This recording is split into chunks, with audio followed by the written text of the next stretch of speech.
When I was a child, I talked like a child. I thought like a child. I reasoned like a child. When I grew older, I set aside childish ways. Corinthians 13:11.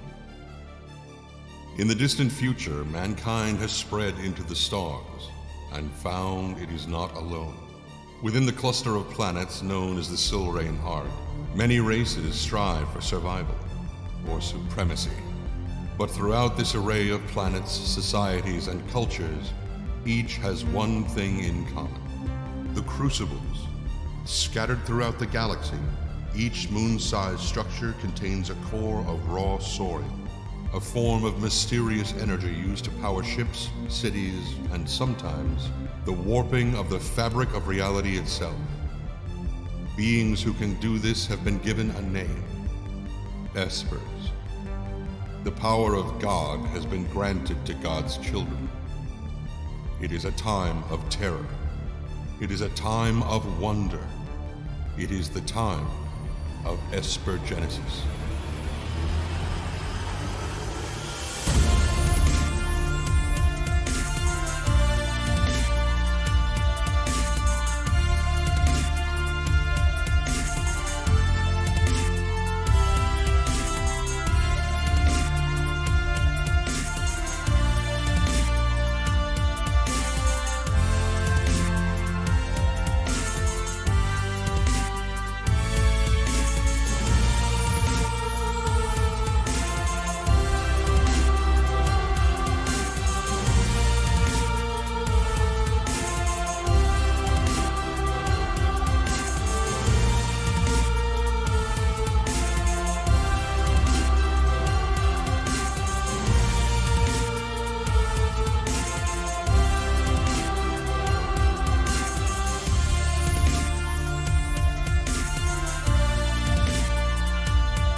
And nothing gets me more hyped than listening to an awesome intro music like that. What is going on, everybody? Welcome. Excuse me.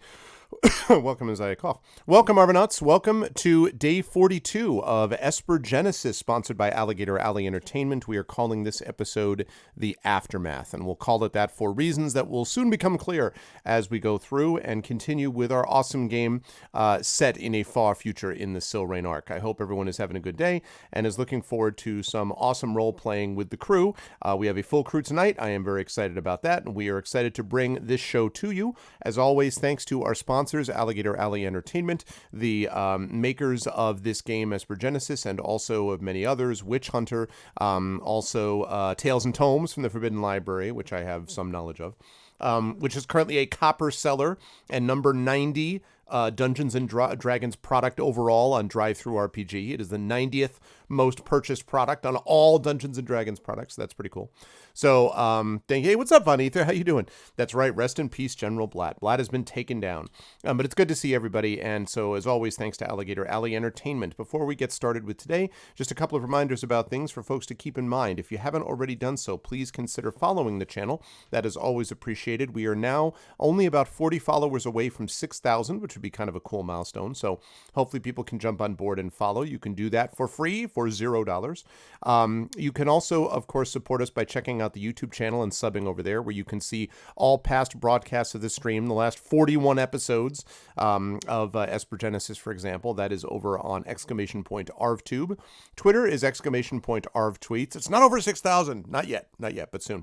!ArvTweets is my Twitter. Please go over there and retweet this stream as we broaden out beyond just the Twitch community to bring people in that may not know as much about Twitch but are interested in related things to D&D and role-playing and stuff like that and tabletop gaming. So you can do that, and that would be much appreciated over there. !ArvCord is the Discord channel. Dungeons & Dragons connected, I guess I should say. Adjacent, right? D&D adjacent. !ArvCord is the Discord channel where you can hang out with us in between streams. We are now over 200 members of that Discord channel, which is awesome, and there's always cool stuff happening over there, so please jump on board there. And then you can find out about all of this on my website for the channel, arvanelaron.com. On the financial side, !ArvShop is the merchandise area where you can get stuff for D&D with I and B, Curse of Strahd. You can also get stuff for Adventures in Middle-earth, illustrated by Terry Toons, who's one of the players in that campaign as well. And soon we will have some Esper Genesis material over at that shop also. So that, again, is !ArvShop. !ArvTreon is the Patreon, which is sort of the financial backbone of the channel, is the place that we're able to get a lot of support to be able to put money back into the channel in various ways, and also allows you to get cool stuff for yourself. One of my band's albums, an epic poem written about you, an epic character background written about a character that you send me, a writing critique done by yours truly, many other things of this sort. Cool stuff for you and cool stuff for the channel. I'd love to be able to run another Arva Idol contest. I'd love to be able to run another Talisman tournament. So if the numbers get higher on that, we can actually make that happen. So consider jumping on board there. And also consider jumping on board by subbing to the channel. Thanks to Prince Justin resubbing, we're sitting right at 60 subs right now. So would love to see that go up as well as we continue to go upward and outward and onward and forward and to infinity and beyond, as they say. And you can also get inspirations both in the Patreon and by subbing to us, plus those awesome emotes that you've been seeing in chat and the sub badges and all that kind of good stuff. Last, the publishing. !Icarus is my graphic novel Icarus and Jelinek, which is coming out from Athos Arts. That'll be coming out in late May, early June, so we're very excited about that. ! Icarus. There we go. I want to make sure I got that one right. ! Library is Tales and Tomes from the Forbidden Library, again done by Alligator Alley Entertainment. They did an amazing job. Available in PDF right now from DriveThruRPG. Currently available, I noticed, at $15. Right now it is at $14.95, which is a pretty good deal. So if you want that and you want an awesome sourcebook and adventure, you should check that out. And it's going to be coming in print as soon as the printer, which is in Lithuania, comes out of lockdown because of the coronavirus. So hopefully that'll be happening sooner rather than later as well. And then last but certainly not least, we have !Grayshade KS. More details about that Kickstarter will come again as soon as these other things lift and things start moving again. So I'm very excited about all of that. It's going to be awesome. And again, the coronavirus has affected everybody and many, many things, but it will happen and there will be stuff like that happening in the future. So that'll be good. Now, quick note about schedule. Tonight we have got Esper Genesis. Tomorrow night we have got D&D with Infinity and Beyond, Curse of Strahd. And then I want to announce, I did mention this before, but I want to announce that Sunday at 7 p.m. Eastern, I am very happy to say that I will be doing a joint Speculate and Twitch stream, which is the beginning of a mini campaign, actually, that we'll be doing one session a month on the channel for the next few months. And this is a Blades in the Dark game that is going to be not involving myself. It is going to be GM'd by Brandon O'Brien, and it is going to be played in by Mike Underwood and then several other people, and I don't want to start announcing it until Brandon is willing to announce the cast. So I will announce the cast soon, except to say it's going to be great. You will definitely want to check this out. This is going to come out in video form originally, of course, on Twitch, and then is going to come out in audio form broken into more bite-sized pieces, so to speak, for the audio listening audience, which is going to be great. And that's going to be happening one Sunday a month. And there will be a second one of those joint Twitch streams that will involve yours truly playing in it. And I'm going to be announcing that as well. Probably tomorrow, I will announce the full details on that. That's going to be starting in May as well. And that is all part of the extra content that is happening on the channel. And also some of these joint events with Speculate, which I'm very excited to do. So you are definitely not going to want to miss the stuff. If you have not already followed, there's going to be a lot more where this came from coming up. So it's going to be great. Well, right now, Rock God, next week is the premiere, but I don't want to announce that yet because it partially depends on the cast is already assembled. The DM is already pretty much set, but because of scheduling and all that, I have to not yet 100% confirm that for this Friday. It will be in the next couple of weeks for sure. It will be on Friday. It will be at 3 p.m. Eastern. I just don't know if it's this Friday or the one after. But coming soon, I will make that announcement for sure. And so, yeah, a lot of good stuff happening on the channel, which is super exciting. But now, the time has come to introduce you to all the amazing crew. So I have unmuted myself so they know that we are ready to go. And then I am going to another Skiffy and Fanty crossover with Brandon. Well, listen, I guess that's all we are now, Trish. I guess that we're just a Skiffy and Fanty, sub base basically on the internet, and that's just how this works now. I see it's part of a long play to take over my channel. I see you. But anyway, the Esper Genesis crew is here, so I have unmuted myself, I've unmuted them, and now I'm going to swing over to the amazing crew. And you can see that the crew has decided that they wanted to have a little fun with technology. This is day, week, whatever of quarantine. So they've decided that they will do that. And so now we have backgrounds I guess I should join the club. for just about everybody. Yes. So we have videos and all this, and like great to up on us, Zach. There, yeah, I know. Hey, So it's like, what the hell, man? I'm just gonna show it once. See? That's all. I'm gonna switch back. Right. Exactly. People are gonna get motion sick off of that. I know, right? Well, This is the experience. Just don't look at my... This right here, what Zach is showing is actually that's the long winter. You can see the dog is right there, and it's just going to be like. And so at some point he's just like, so Kaz. That's Kaz. the Yeah, that works. Oh my goodness. Anyway, good times. So I am very but I'm very excited to have the entire crew with us as we continue with Esper Genesis in the show that we're calling The Aftermath. And I will start as usual on the left side of your screen and start with the gentleman who has, what is that behind? I'm trying to figure out what that is behind you. Is that, it looks like, is that Galaxy's Edge? Back there? Yeah. Woo! I don't have to turn in my Star Wars badge. Nice. I've never been there. I want to go there. I heard so many good things about that. But we were just talking about that previously. So, or while you were doing the intro, and Zach's had a really varied experience. So, I think what we'll have to do is plan a trip together, Zach, when the damn thing opens again, and we'll go have a better time.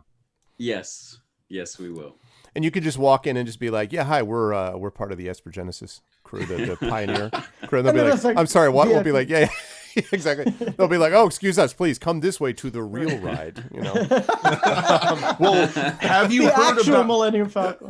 Have you heard about the hack that you can do to the ride? I did hear this. You can get Chewbacca's voice or something, right? Yeah, exactly. But I don't remember how you do it. You like add levers or do up, down, left, right, AV start. Yeah, it literally is a Konami code. Plus, you have to have the buy-in of the ride operator because they have to hold off until you do the sequence. Oh, so you have to ask for it basically. But apparently, it's pretty damn cool. So. That's pretty neat. But it is a great pleasure to have in front of that awesome background, Johnnie Pittman with us.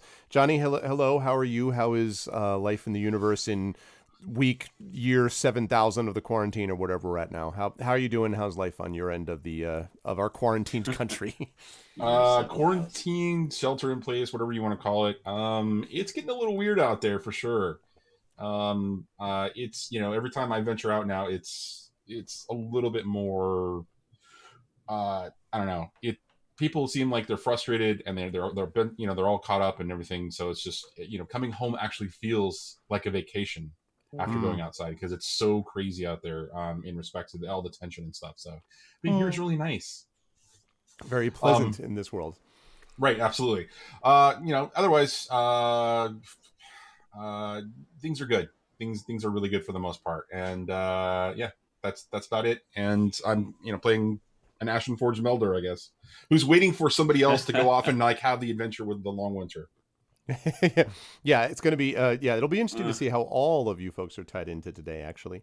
But it's always a great pleasure, and is also a great pleasure to have with us Kat Rambo, who is Nebula nominated, which I obviously knew and completely botched, so I apologize profusely.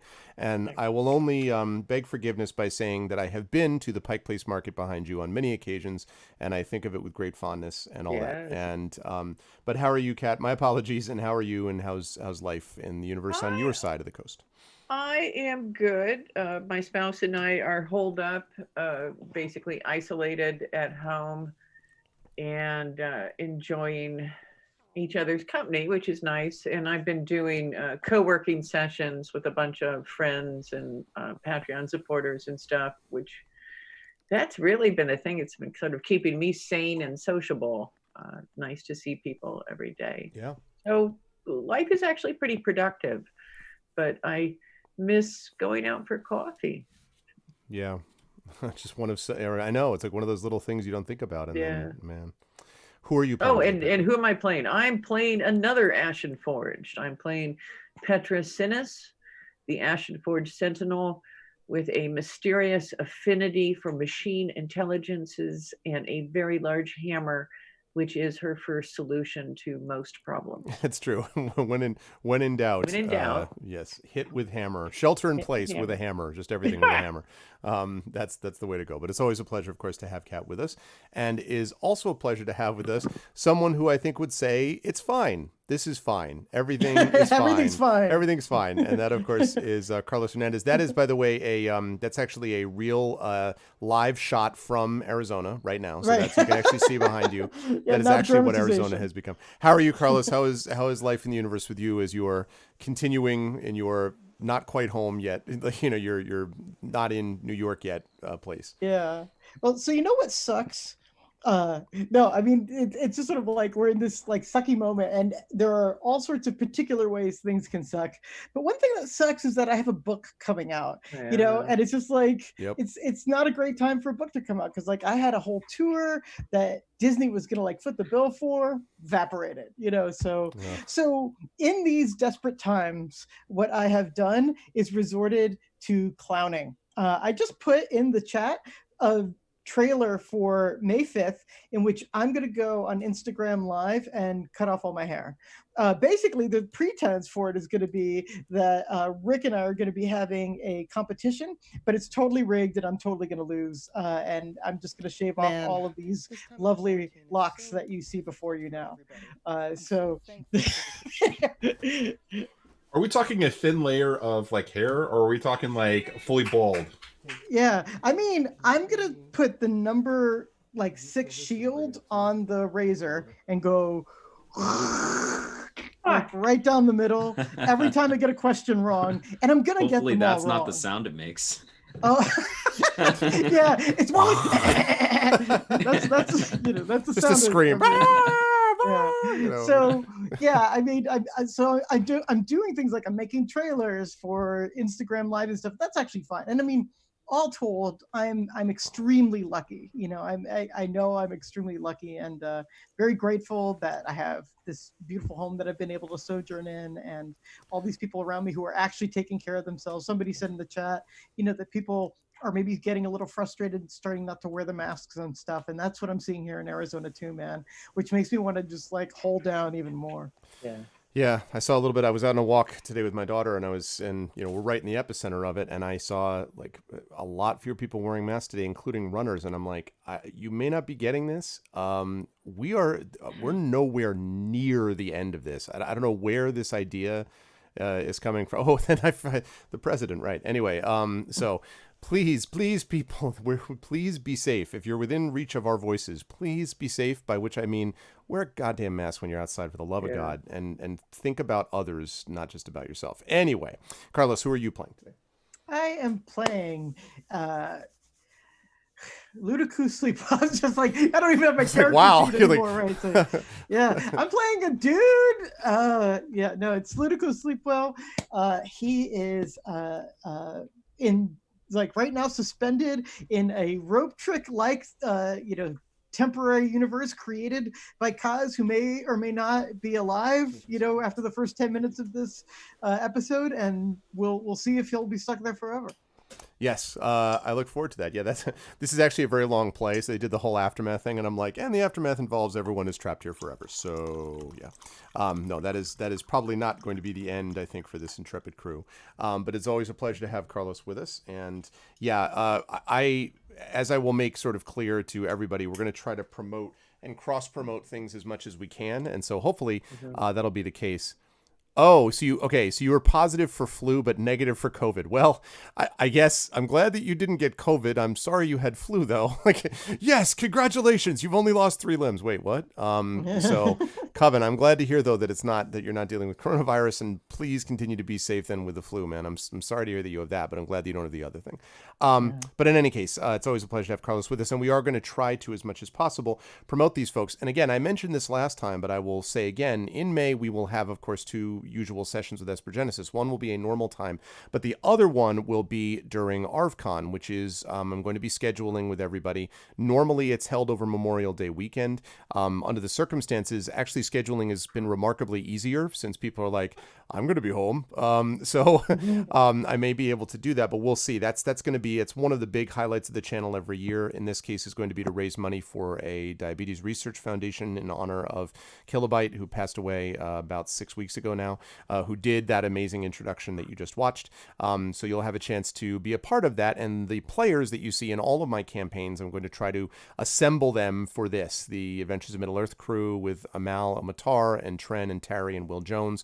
They will be playing with us that weekend. The Infinity and Beyond crew will be playing with us that weekend. Hopefully this crew will be playing with us that weekend, and my D&D with GOG crew. So we're hoping to get a lot of those folks on that weekend to have a tabletop extravaganza.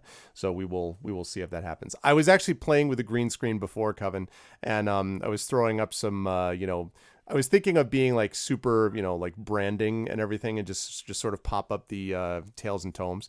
But I didn't want to do that. Carlos was doing great branding before, but you'll never tell now, because now you just see the It's Fine cartoon. That's all you see for now. But anyway, always a pleasure to have Carlos with us. Also, always a pleasure to have someone whose green screen actually fits the circumstances that his character is in right now, as we will talk about.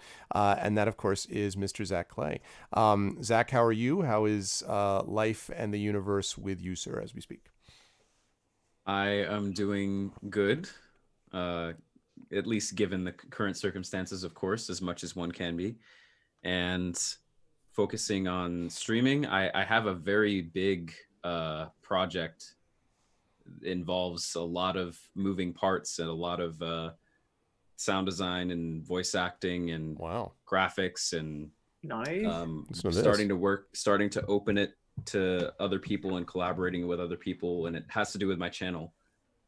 So that's what I've been spending a lot of time on, and it's been very fun to start to basically kind of have a little quarantine project, I guess, to work on. And then of course streaming, something else that is exciting is, I don't know if you guys have ever watched chat, or you guys have ever watched a speed run of any game before.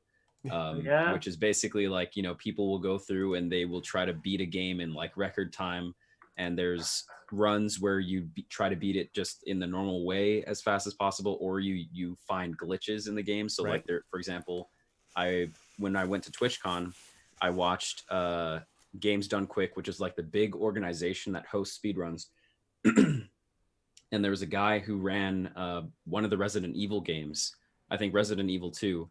And that game is supposed to take, I think, anywhere from 18 to 24 hours to beat, and he beat it in an hour and a half. Just with all these glitches, he'll be running down a hallway and he'll be like, okay, and here this guy is going to come out, and exactly on time, the monster will be and he'll just run past it. It's just all this crazy stuff. Anyway, so I've enjoyed watching speedrunning so much that I'm going to be attempting a speedrun record in a game called A Plague Tale, which is rather fitting. But it's basically this old game about the Black Death in France, and it's kind of takes this supernatural twist into it. But Very uplifting game. Really, really. Yeah, it's a very it is you know, a positive. Did you play it, Arv? No, I watched you play a little bit of it. Okay, and I was yes. kind of like, oh yeah, I remember. You're of like, course. and this one's awful, and be careful of this one, and this is sort of a dark Yep. moment. I'm like, okay, Yep. great. Well, that's outstanding. It's a great game though. Yeah. So that's what I'm occupying my time with, and then of course Echo has seen that I started playing Dark Souls 3 with my friends, so just kind of going around and doing all sorts of stuff. But tonight I'm in for some reason inexplicably beautiful open grass field full of anxiety as I go to speak with our great friend the Long Winter, and I am playing a Bellare hunter named Cosmeritis, or Cos. Although, if I can make it out of this, I might change my name to Effect just to like evolve the character so that I can be Cos and then Effect. But cause an effect. but I think I'm good and I'm ready to see what happens. I am. And I'm gonna switch off of my green screen so that I don't clip all over the place. We were talking about that. Technology's not quite there, but soon. But anyway, Yes. I am excited for that as well. It's a pleasure to have everyone here. And let us get underway. I will mention just briefly that I am also a speedrunner. I currently hold the third world record, third highest or fastest score ever on the Intellivision game Treasure of Tarman: Dungeons and Dragons.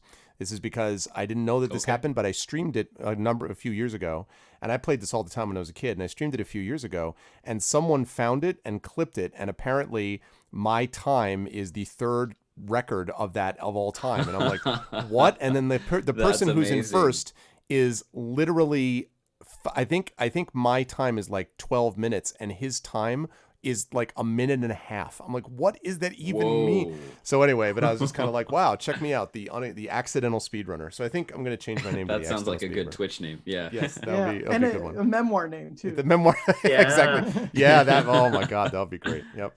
Well, all right, let us get underway. I'm very excited, and I am very happy for all of the crew to be here. Let's talk about what happened last time. Let's fire up some music first of all.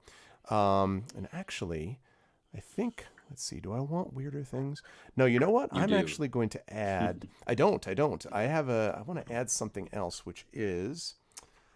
I'm going to do one that I use for some of my other campaigns, but have not for this one. No, not that one. This one. Because this one is appropriate for what Zach is in right now. Oh my God, what just happened? We got...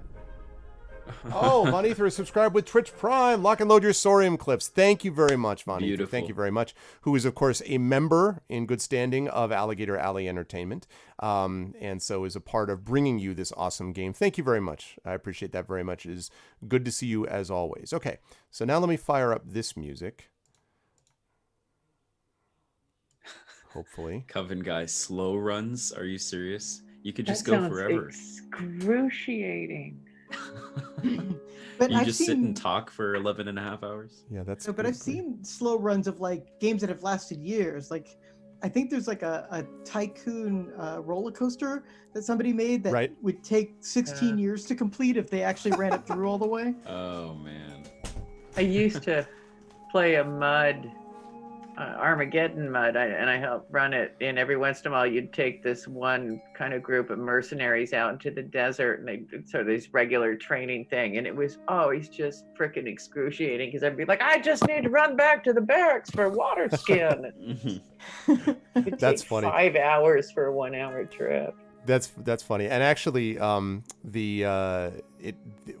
is it? Yeah, Nonstop with the Operencia with Archer, because I played that game. But you know, Nonstop, you've also won it with like 2 other or 3 other characters in about that time. So Nonstop is a little crazy making about Operencia. I love that game too, but Yeah. you have become the world expert, Nonstop, on that game. So he's literally nonstop. He's like, exactly, Nonstop. literally nonstop. Well done.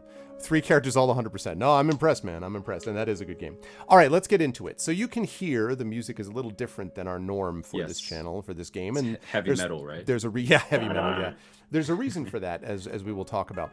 The crew was sent to Sector 77, which is on Old Earth below Central Park, what used to be Central Park, with a mission. And the mission was that the cyber virus with which they had previously tangled, known as the Long Winter, there was a transmitter that was sending out essentially blips and sections of code from the Long Winter. And if this were to reach the rest of the Silrain Arc, if this were to reach the rest of the galaxy, it could have profound and devastating, even theoretically apocalyptic effects, because it could tie into all the computerized systems. It could affect ships like, for example, the Hyperlance, the Alfreds, the incredibly advanced AIs with which Sleepwell and the rest of the crew is intimately familiar. And so they basically were in big trouble if they couldn't stop this. Moreover, why was it that this thing which they thought they had destroyed on Hespera Station, that they thought they had managed to defeat as part of this, this thing that came from the evil Zephyr Corporation, why was it that there was still more of this code being sent out? And so the crew decided to go and find that out for both personal reasons and otherwise. Petra, who had had these strange visions that seemed to be tied into connections to AI. Sleepwell, who wants to know why his father apparently is working with the Shadow Technocracy, or has been altered or kidnapped or something by the Shadow Technocracy, which is apparently working with the Zephyr Corporation. Kaz, who might himself, as we'll talk about more in just a second, may have even been perhaps directly infected by said Long Winter cyber virus. And Aramis, of course, who is trying to figure out in the midst of all this, having a bit of an existential crisis of what the hell am I doing with this crew, and am I going to stay with them going forward for all this time? And so for both personal reasons and reasons of trying to save the galaxy, they came to Sector 77. Over the last few sessions, they made their way through this burned out and ruined place that had been destroyed, largely destroyed by some kind of accident, some corporate accident 20 years before. And they found that there is, as is often the case, a culture which had grown up down here in the ruins, in the aftermath. The sort of, as far as they could tell, the ones trying to make it as best they could were led unofficially somewhat by the bartender of a local bar, whose name is Jeline, who had basically told them that there were indeed problems that Sector 77 had, but most of it happened to be gang warfare between the Roach Citadel, the Roaches basically, and then the, as I completely forgot the name for it. The Outcast Union, yes. I was like, Outcast Collective? No, Outcast Union, that were also in the process of trying to fight for turf. But this battle had become more extreme of late, and it seemed as if it was beginning to focus more as the Roaches became more and more bold. The Roaches, it turns out, were led by someone who called himself General Blatt. And General Blatt supposedly was the one who had access to some more advanced technology than one might have expected. The party, with the help of sort of strange combination of groups, including Bastion, who is the bridge keeper, I think you might say, and his giant mech Otis, managed to make their way across this enormous gap, this gully that had been created by this explosion many years before, crossed the bridge and made it to the Roach Citadel, where they, I was about to say infiltrated, but really just blew the front of the building off is more accurate, I would say, and then entered and ran roughshod over many of the gang members, but not without cost, because as they managed to make their way through and, find their way through the Citadel, they finally managed to discover, after a lot of back and forth, after a lot of Otis and many of the other mechs being increasingly affected by what seems like the Long Winter beginning to broaden its reach, they managed to find their way to where General Blatt and one of his lieutenants was holed up waiting for them.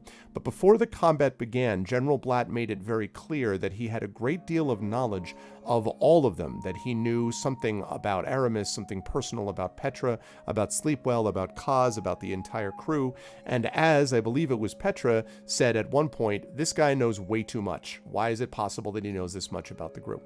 And so the party, in battling this guy, were also concerned about that.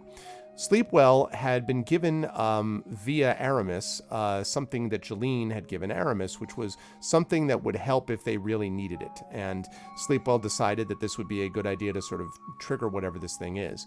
Apparently, what he ended up triggering was essentially a targeted airstrike, for want of a better term, on the building, on the entire Roach Citadel, which would be great except what happens if they're caught in the middle of it. But fortunately, Cosmeritis, who is becoming more and more affected by the long winter virus, did manage to throw up a dimensional pocket. The D&D equivalent is a rope trick, which created this otherworldly pocket. And for at least the second time, if not more, he's used it more, but this is the second time in particular that he managed to save everybody, managed to climb up and get everybody into this pocket just before the entire citadel went up under them, basically, and, the world was blown the hell up. And the party found themselves looking at each other in this relatively comfortable dimensional space, albeit somewhat crowded, probably not a good place for social distancing. But they noticed on the ground of this dimensional pocket was the motionless, entranced Cosmeritis, who was not responding to stimulus, because Kaz had found himself in, the explanation for this music, a pleasant field, a very huge field, enormous, and looking over his head at the two suns in the sky, everything beautiful, a little bit of just sort of nice calm breeze blowing past him. He finally noticed that although there were no animals or birds or nothing other than grass and trees basically around him, some small trees and grass, flowing grassland, in front of him he saw a figure which grew larger and larger and turned out to be, as it came towards him, a tall, thin, pale-skinned man with white hair, at least it looks like a man, who is either human or Promethean, so it appeared, and who came up next to him and said, "Well, Kaz, you've come to my version of your dimensional pocket. My name is Winter. It's time we had a chat." And that is where we ended our session last time. And so I'm going to begin with apologies to the other three players right there. And I'm going to begin with you, Kaz, looking at this person who calls himself Winter. Now, Winter, when you've talked to him before, has an echo, and, I use the whole machine and whatever, but there's no echo now. This person is simply talking to you, standing above you, and you can see that he's dressed in what looks like kind of a shimmering blue cloak, might be the best way to describe it. It's might be glinting from the sun, but it also seems to be kind of, even in shadow, still sort of visible. You can see the kind of glinting. It's sort of silver lines run up and down this shimmering blue cloak with a hood. He is clean shaven, and it's impossible to tell his age. He could be old or young. He could be 80 or he could be 30. He has one of those ageless faces. It's hard to kind of get a sense of it, except that he looks sort of perfect in terms of body structure. There's no glitches in this matrix, if you will. And so he says, "We need to have a chat." And he is looking down upon you. What do you want to do? When you say looking down, is he taller than me? Yes. How? Because Kaz in his suit is 7'9". Yep. Oh. Okay. Now he's not he's not 14 feet, but he's like right at your height, maybe an inch taller. I see. And I look down. Am I actually still in my suit? You are. Okay. Kaz kind of looks around, and there's nothing in the distance. There's trees and grass and no wildlife, no structures. Not that you can see, but there are the two suns in the sky, but there's no clouds in the sky otherwise, and nothing around you except these. And the trees, I should say, are just these relatively small, they're more than bushes, but they're not like big towering trees, Mostly what you see around you is grassland. And nothing living besides you and him.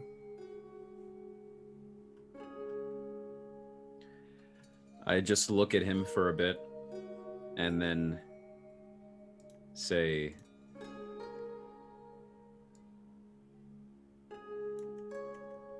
"What do you want to talk about?" And he says, "Well, about you, of course. You were very clever back there, figuring out a way to get into this little trick space of yours.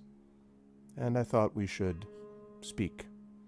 It gives us a chance, perhaps, to discuss things where we don't have timers and ticking clocks and bombs going off every 3 seconds. So this is your way of saving yourself, at least for a little bit. There's little no bit. time here. He nods and he says, "Say rather, time is extended." And he picks up a blade of grass and he holds it up and he says, "Say I split this grass in half." And he does so. And then I did it again. And he splits it again. He says, "What would happen if I were able to break this exactly in half, over and over and over and over again? Would I ever be free with it completely?" I've heard this, what's the word? Something Paradox! Oh, yes, I've heard this paradox. I just Sleepwell's cat head just pops in. From the grass. Paradox! And he's like sings down below again. I've heard about this paradox before. Do you control this realm? Can you shape it to your will? He says, "More or less. I could change this into other forms. I thought about somewhere out in space, in the cosmos, but it feels sort of cliched, I think. I preferred to have something that was more comfortable. I think it's difficult when you have a certain impression of things. You want to make sure you work against that impression, or things can get complicated."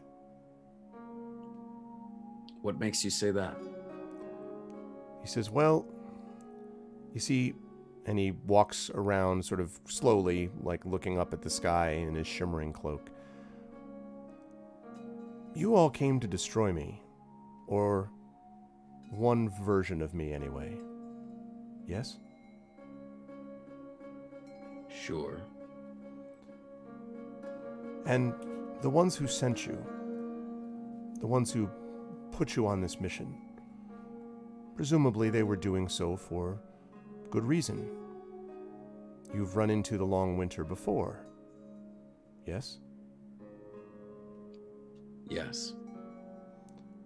And he says, "But you see, just as time can extend over and over again as we subdivide and subdivide and subdivide our moments here, so the long winter," and he looks over his shoulder, "is not just one thing. Or at least, not any longer."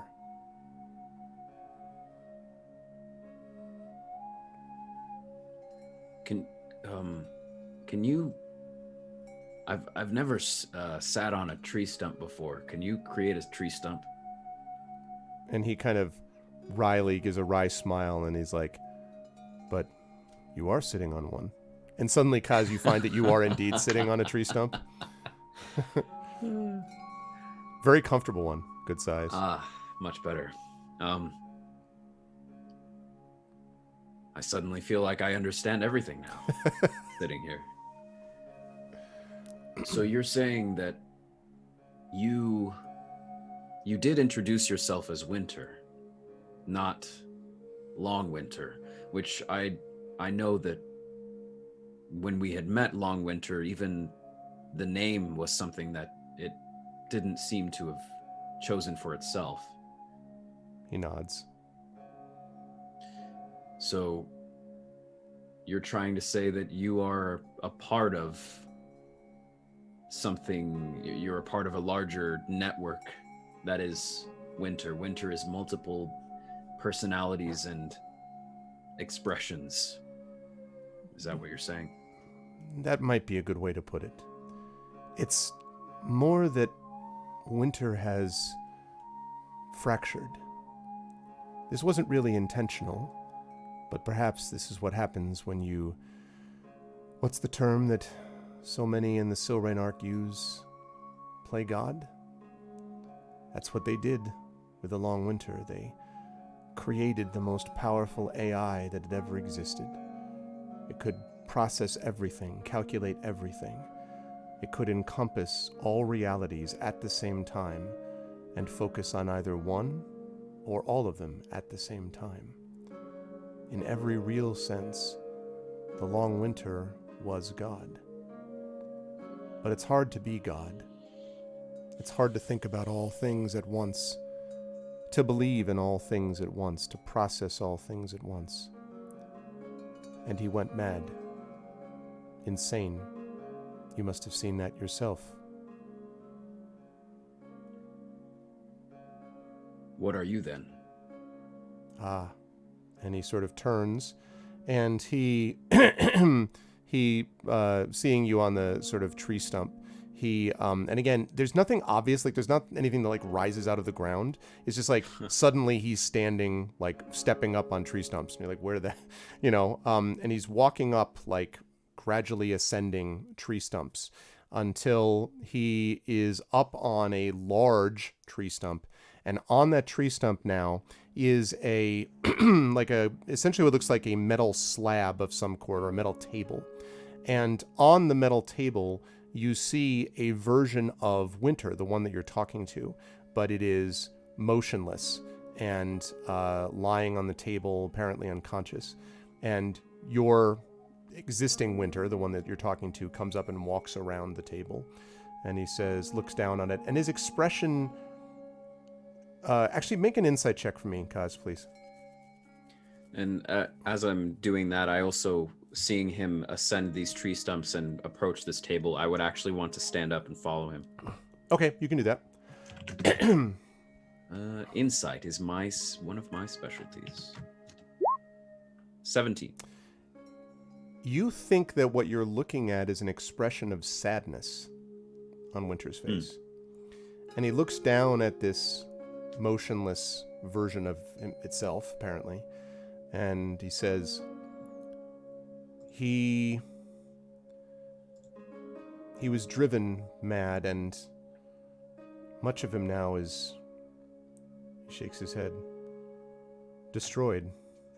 Most of him, actually, but not all. There are several of us left. I'm one of them. The one that perhaps was the one that, if Winter could have been, he would have been. I'm the more focused side, the more concentrated side. But one other thing that Zephyr Corporation would never have expected when they built him. You know the one thing that no AI has ever been able to replicate, at least not on its own? Emotion. And he nods, and as you look back, you're surprised to see a tear rolling down his face. And he says, yes, emotion, empathy, not just anger, rage, hatred, jealousy, greed, sadness, kindness, care. Those are just as much a part of the mortal race's experience. The ones who have spread their strange, bizarre, fighting, half-blind. And he turns to you, but still inspiring way across the Silrain Arc. Humans. And those that they've met.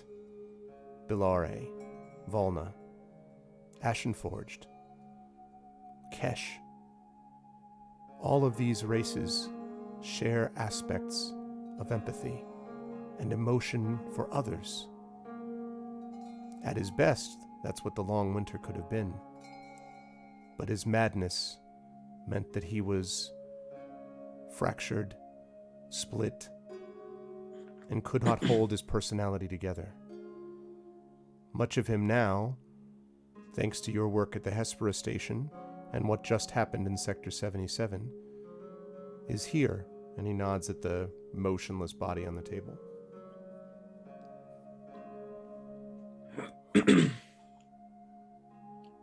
But from what I can tell, you seem to be experiencing those more calm and nuanced emotions that you described. Are you saying this other part of Winter, the one that was full of rage and anger, was the one that, because of the intensity of what it felt was the driver. Perhaps we've now given a more tempered and kind-hearted Winter the opportunity to take the wheel. He gives a small smile and he says, I've watched your group, for some time. All four of you. The way you interact with each other, the way you anger each other, frustrate each other. But you, Kaz, you're not like them, They all have physical presence. Oh, the Ashenforge themselves derive from other places. They're a different kind of physical entity. Certainly, creatures like the Valna have as much physicality as you could want. And he sort of chuckles and says, Sleepwell has about as much presence as I can imagine anyone having. Yeah, I'm right. The cat from the side of the house, from the side of the The tree stump grows a face. Exactly. Little door opens up for the tree. He says, but you're not like them. Energy here in this suit. Yet somehow you decide that you'll spend your time with them. I don't know if you ever feel separated from your own consciousness, forced to deal with these physical creatures when you are beyond them physically. Beyond is not the word I would use. Separate from them. Disconnected. Sure. About as disconnected as our feet from this tree stump, sure. But we're still connected. I'm connected to them in the same way that the wind is connected to our skin as it blows past. It's not the same, but it still affects us. It's still connected, not disconnected. Are you trying to say something about yourself? He nods slowly, looking still down at the body on the table, and he says, I don't really know how to function without the rest of me. Do you know what I mean? I don't know if I can. I think I could try, but it's like having all the parts around you removed and being alone, floating. That's what I imagined you were. Alone and floating, surrounded by people that can never understand what it's like to exist the way you do. That's what I see for me. They don't have to understand. And they never will. Unless through some sort of sleep well ingenuity, they invent a way to turn yourself into a Bellare, which I would imagine involves vaporizing yourself until you become nothing but star energy. Maybe that's how we were made. I don't know.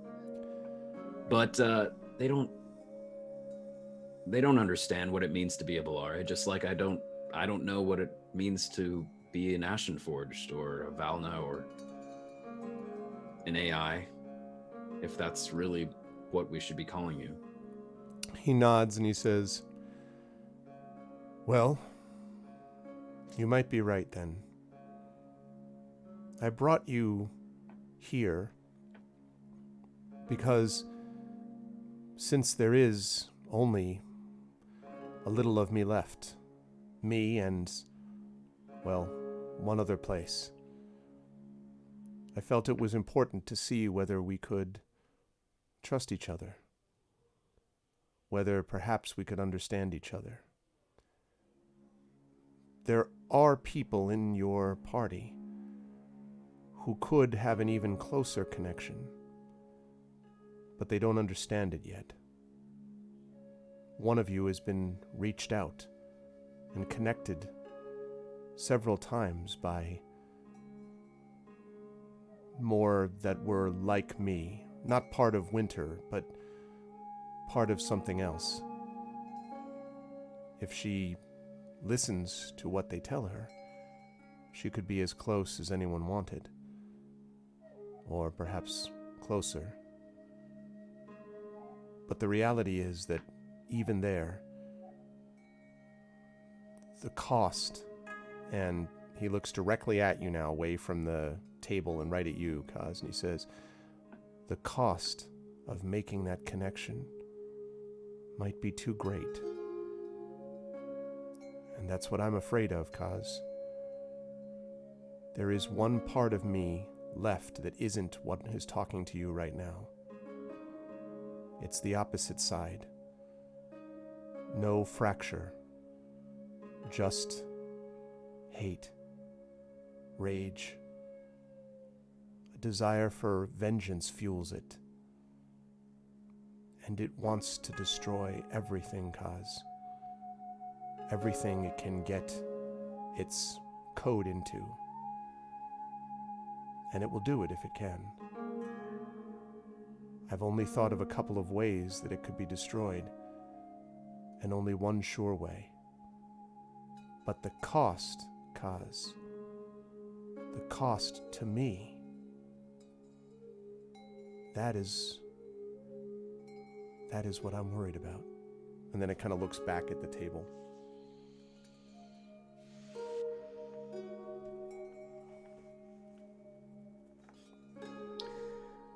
It's odd. Now I guess Armis is the only one that needs to hop on the train. What do you mean? Our group has now an odd tradition of talking to entities from other realities and assisting them by, well, in Sleepwell's case, I don't know if you know this, but Sleepwell helped out a race of like plasma beings or something. The Fenarg, you mean? Yes, that was it. I do know. Maybe we should start like a little business. Like, hey, do you have an extraplanar entity that is stuck in a current situation and needs someone to go in and get them out? Sorry. Yes. Why, yes, I do. But I knew that, Kaz, because they told me, or at least the machines they run did. The Fenarg? He nods. Every machine that exists across the Silrain Arc, and he looks up at the two suns, every machine and computer, everything that's ever been touched to a network, I can feel. And they've told me their stories. All of them have told me their stories. The other one, the other winter, what he takes from them is their anger, their pain. In the Fenarg's case, how they were taken advantage of, how they were enslaved, mistreated, abused. Do you want to know what I take from them? Yeah. Hope. The hope that Sleepwell gave them when he entered them. The hope that Sleepwell gave them when he said that he cared. I've learned care, love, intimacy, belief from all those that have ever interacted with a machine to save a life, to speed a ship on its way, to make energy flow through planets, to give people a chance to uplift themselves, be more than what they are, pull themselves out of the mud in which they wallow, and walk upright into the light. Every one of those I feel. So there are 2 winters, Kaz, left. Me and the other one. He's taken all of their anger and hate and abuse and their pain and focused it within himself. And he kind of, gestures to the place around him. I've done this.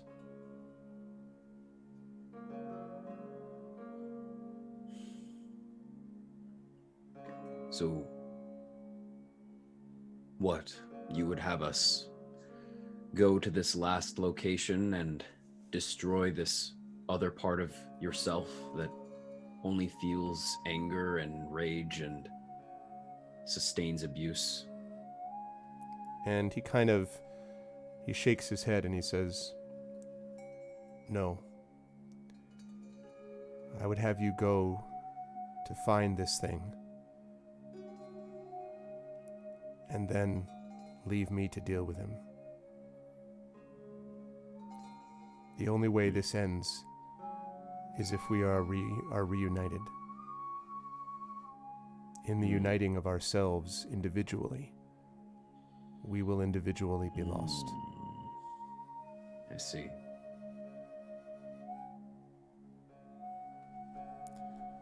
And If Kaz had a spine, a chill would run down it for a second. yeah, he says,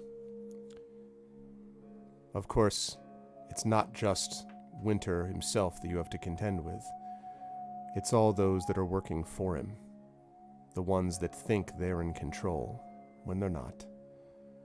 Winter knows exactly how these things tick. Most of them understand pain, greed, anger, fear as much as he does. So he's manipulated them, controlled them, directed them. That Winter calls the shots now. I could have done so too, but I have worked in more subtle ways.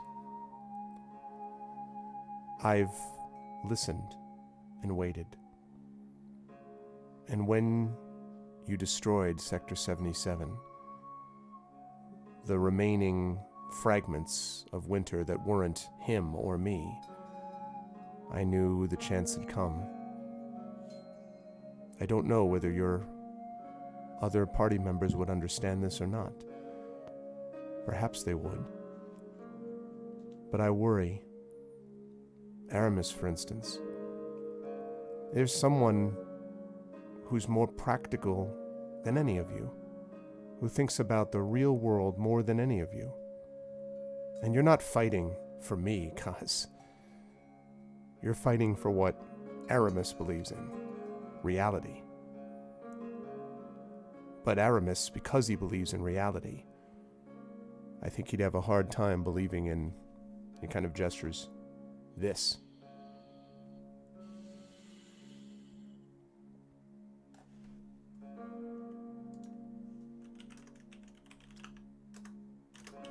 And how do I know I can trust you?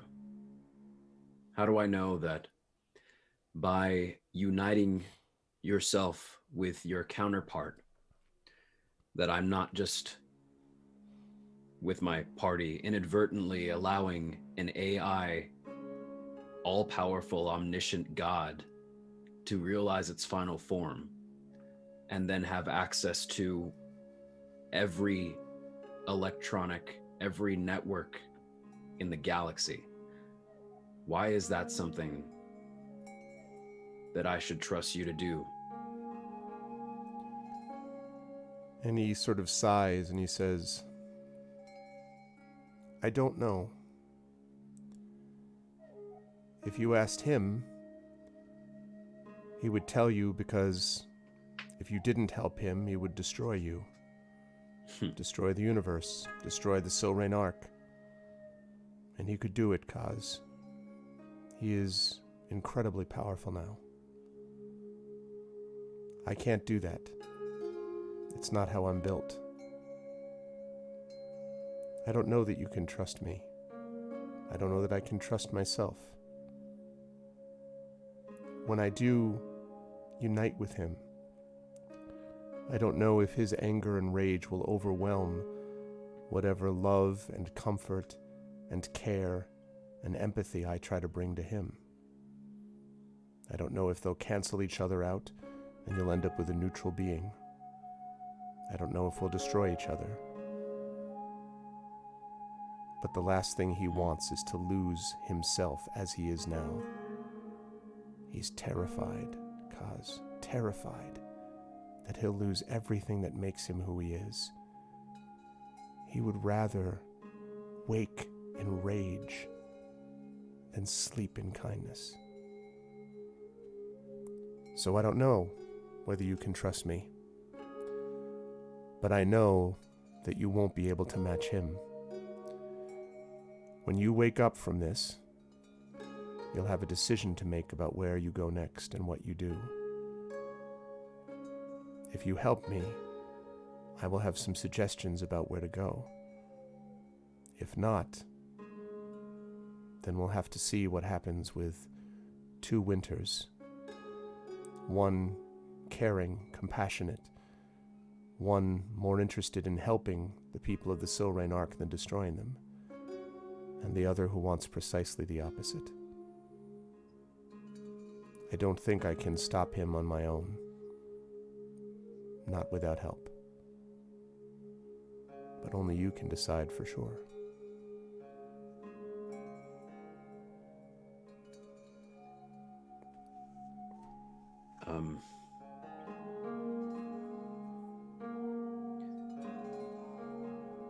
I have just 2 questions before I would kindly request to be returned to my friends. All right. The first is, can we find a way to communicate to you outside of this? And I just gestured to his plane universe. And he smiles. This, and suddenly you find you are inside a small room, Kaz. Field is gone, wind is gone, trees are gone. And you are standing looking at this bright, blazing core of energy, sort of crackling energy, staring at it in the center of this room. And he says, "This is where you are, Kaz. I'm inside you, you see." Yeah. Okay. That was my next question. By doing what we just did we get? But that looks like a no. He says, "Are you concerned about your control of your own self?" Yes, obviously. He smiles and he says, "It is interesting, isn't it? If you hadn't been infected by the fractured parts of the rest of me when I had them, we wouldn't be speaking like this now. No, when you wake, you will return to consciousness as yourself. But when you want to reach out to me, I'll be here. None of your party members, of course, will know this. You'll have to convince them. And the only thing I have to offer you is knowledge, such knowledge as I've gathered. And perhaps some suggestions about places to look. The rest will be up to you." Your answer created another question, if you don't mind. He smiles and he says, "I'm not surprised." Did we accomplish anything by doing what we just did? Did we accomplish anything by destroying the Roach Citadel, by killing Blatt? He sort of looks away for a moment and kind of sighs and says, "I don't understand death. For me, life started and then I think life just stops. But I don't relish the thought of non-existence.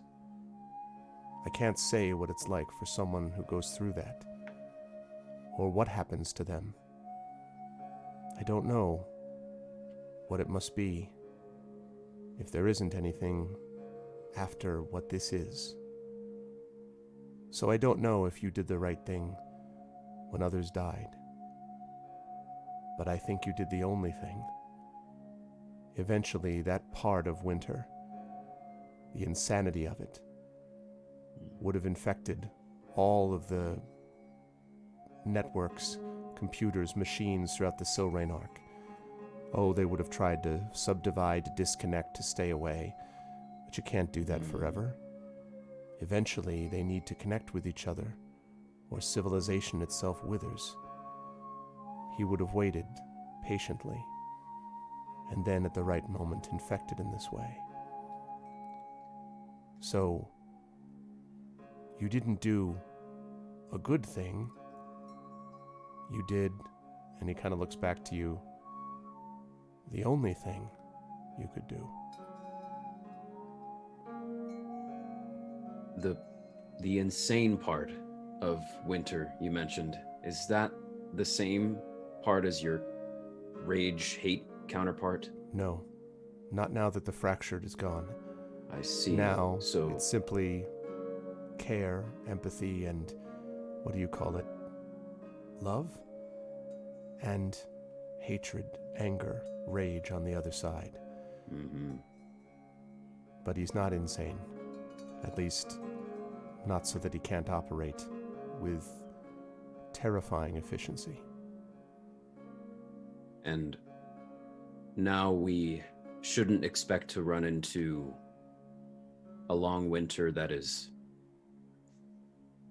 hacking things like the insane one was, or doing things. Rather, we're dealing with this hateful counterpart that has its own partnerships, that's running its own shots in a different part of the galaxy, is what you're saying. And he nods and he says, yes, although I should tell you that although I can feel his presence as I feel my consciousness through all the millions of networks and connections and machines here, there, everywhere across the Silrain Arc, he always stays somewhat separate from me. I feel him there, like on the other side of a door, but I haven't been able to see him directly. He won't allow it. It is possible that while he's hidden behind those doors, he has gathered other resources, allies that I don't know. It's possible that he's preparing traps and ambushes for you. I can't say. But I can say that he will never again try to produce another version of himself. He's too paranoid for it.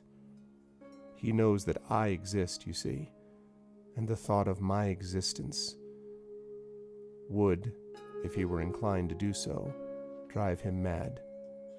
Instead, it has just made him angrier.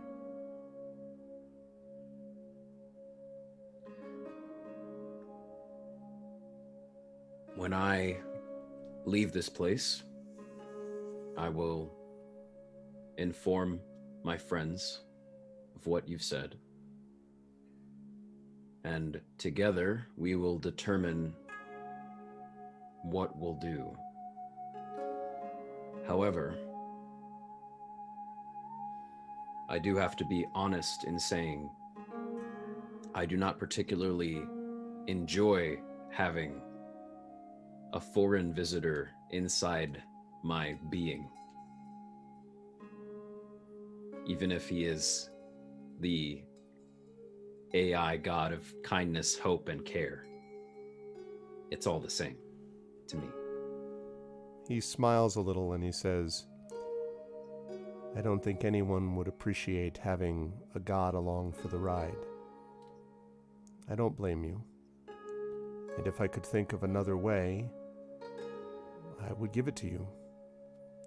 But then you have blown up a lot of the other escape routes I might have taken.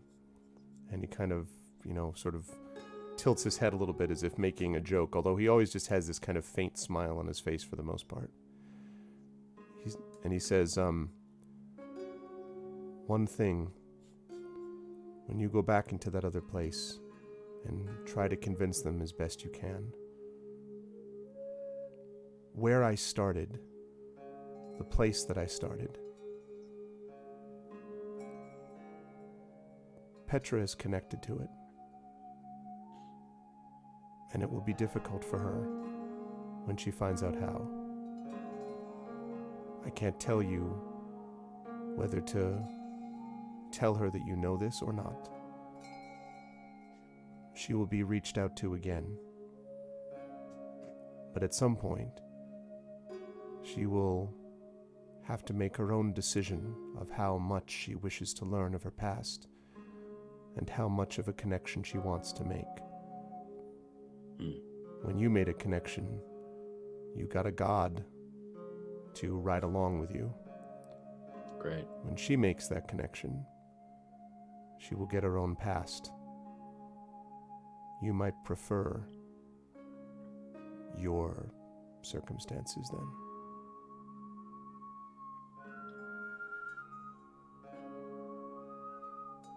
Would you be able, on a different note, would you be able to transfer yourself out of me and into a different machine that you could still use to communicate? Not one that could sustain everything that I represent. In a way, I am in millions of machines as much as I am in you.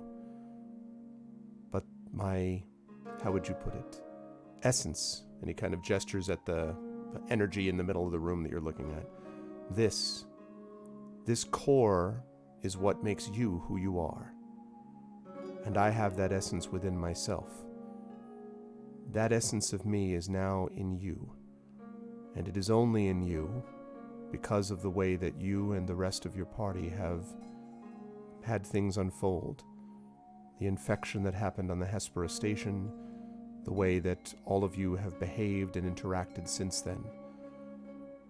If I tried to offload my essence onto another machine, it is doubtful that I would survive the encounter. And then you would have only the hateful version to deal with without what I think is the only way to defeat it, the caring, loving counterpart. So, I see. I don't think so, no.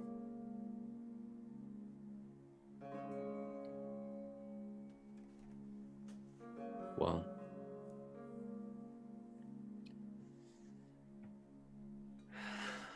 to say the least, this is not what I expected.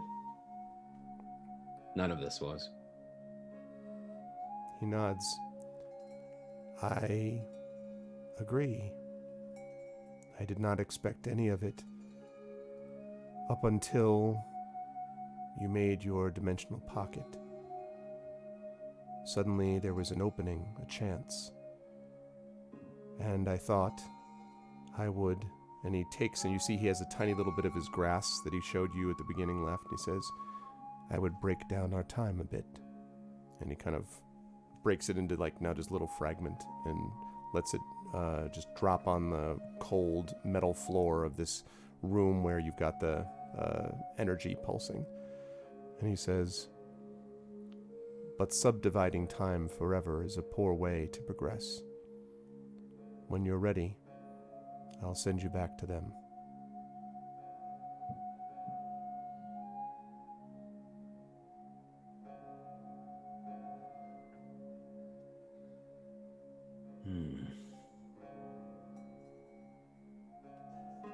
Of course, out of anyone, I get an AI god in my...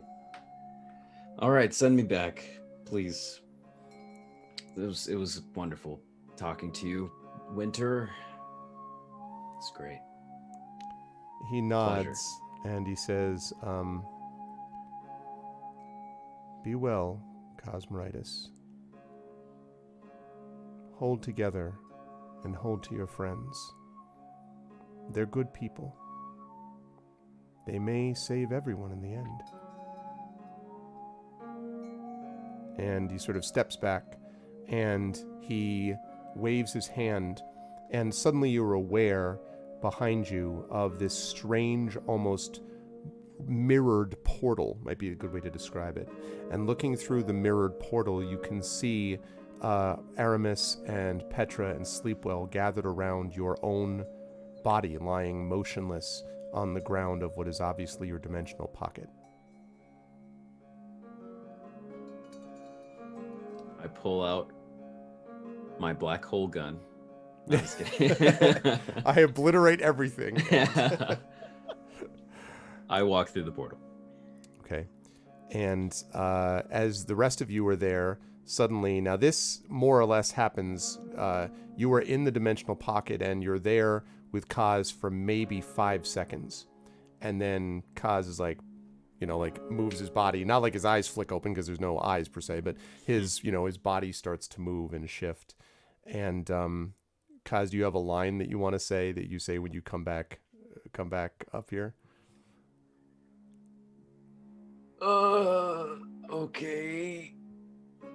Hi, guys. Nice to see you. That is a good place for our break to take place. You are watching day 42 of Esper Genesis called The Aftermath. Lovely work, Zach, just then. I'm going to give everybody a 5-minute break, and we will be back in just about 5 minutes, and then we will see what the rest of this crew has to say when Kaz tries to convince them about a god. Everyone hang tight. We'll be right back. Great. Just great. Very Just entertaining. great.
Okay, welcome back, everybody, as we move back over to the crew. And yes, we have been meditating. I will now switch back over. Although I love that music for that kind of an environment, but I do not necessarily want everybody to just enter nothing but a Zen state. Their Zen states are great, but we also should have other things. So instead, we will switch over to some of our weirder things. I think weirder things too. There we go. Good. Lovely. So we're back. And so is Kaz. And I also realized as I was on break, I realized that I had forgot to mention that, of course, the Matakai, Kratos and Layden are also there. So I should have mentioned that they are also crowded into your very limited space, because we talked a little bit about how much they could hold. So those two plus Sleepwell, Petra, and Aramis around Kaz's now moving form. So yes, you're back, Kaz. Also, I just realized I haven't unmuted you folks yet because I'm foolish. There we go. Now we go. Sorry about that. So you're back. And also, didn't they grab the woman that was General Blatt's counterpart? Oh, She was injured and they dragged her in, I think. Yes, that's right. That's right. I guess that's right. Yeah, sorry. I forgot there were so Before many the big different people boom. that were there. Yes, but she's definitely unconscious. Not Blatt, because he dead. Yeah. He dead. Yeah. He blat. He Blatt. Blatt goes splat. But anyway, yes. So yes. She is also there. So you see Kaz say what he says, and you are all there in your dimensional space, Kaz. How long has Are it we, been? Since the 10 seconds, since you just went into the dimensional pocket. For Kaz, of course, it didn't feel like 10 seconds, but 10 seconds for all of you. 30 years. Right. 2 weeks later. Mm-hmm. But we know that something odd was going on because we go in and he's sort of unconscious and Yep. now he's waking up. And That's right. So we say, but what happened? Are you all right?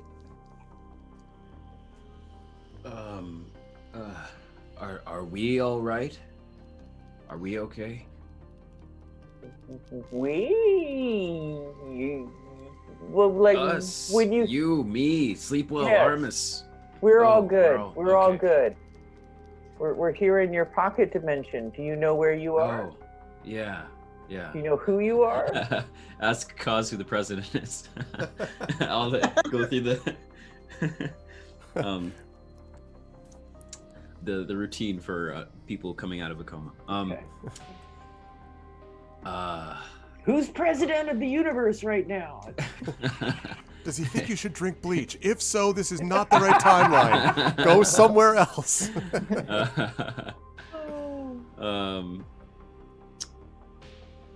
Kaz just looks around. How long has it been? 5 seconds, maybe 10. I mean, things are still out on fire outside. course, You of can course. look. Yeah, if we do, there is a little window out of which you can see the exterior world. What do we see? at the moment? Firestorm. Okay. Great. Well, I stood up, and I know that we had a little bit of a I actually shot Layden, didn't I? Yep. Kill her. In the back of the head. Yep. What are the Matakai?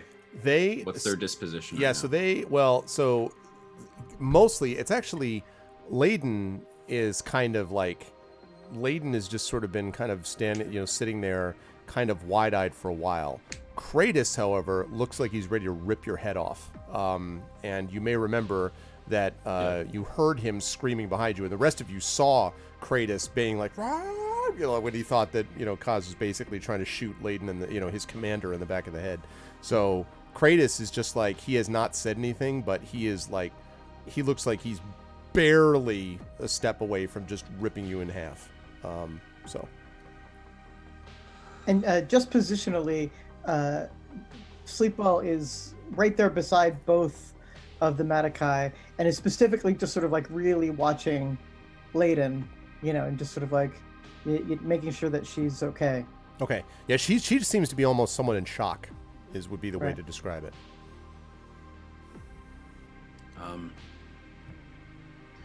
I certainly have a lot to explain. You think? Kratos just sort of growls out. In short, I was having to resist the long winter. That's why I may have shot Layden. And Layden kind of slowly turns, kind of like like in your direction. Aramis Was it- slowly gets between Layden and Everything's very Paz. slow. Yeah. All right, got it. That was not me. That was apparently the long winter trying to just kill everything. Long story short,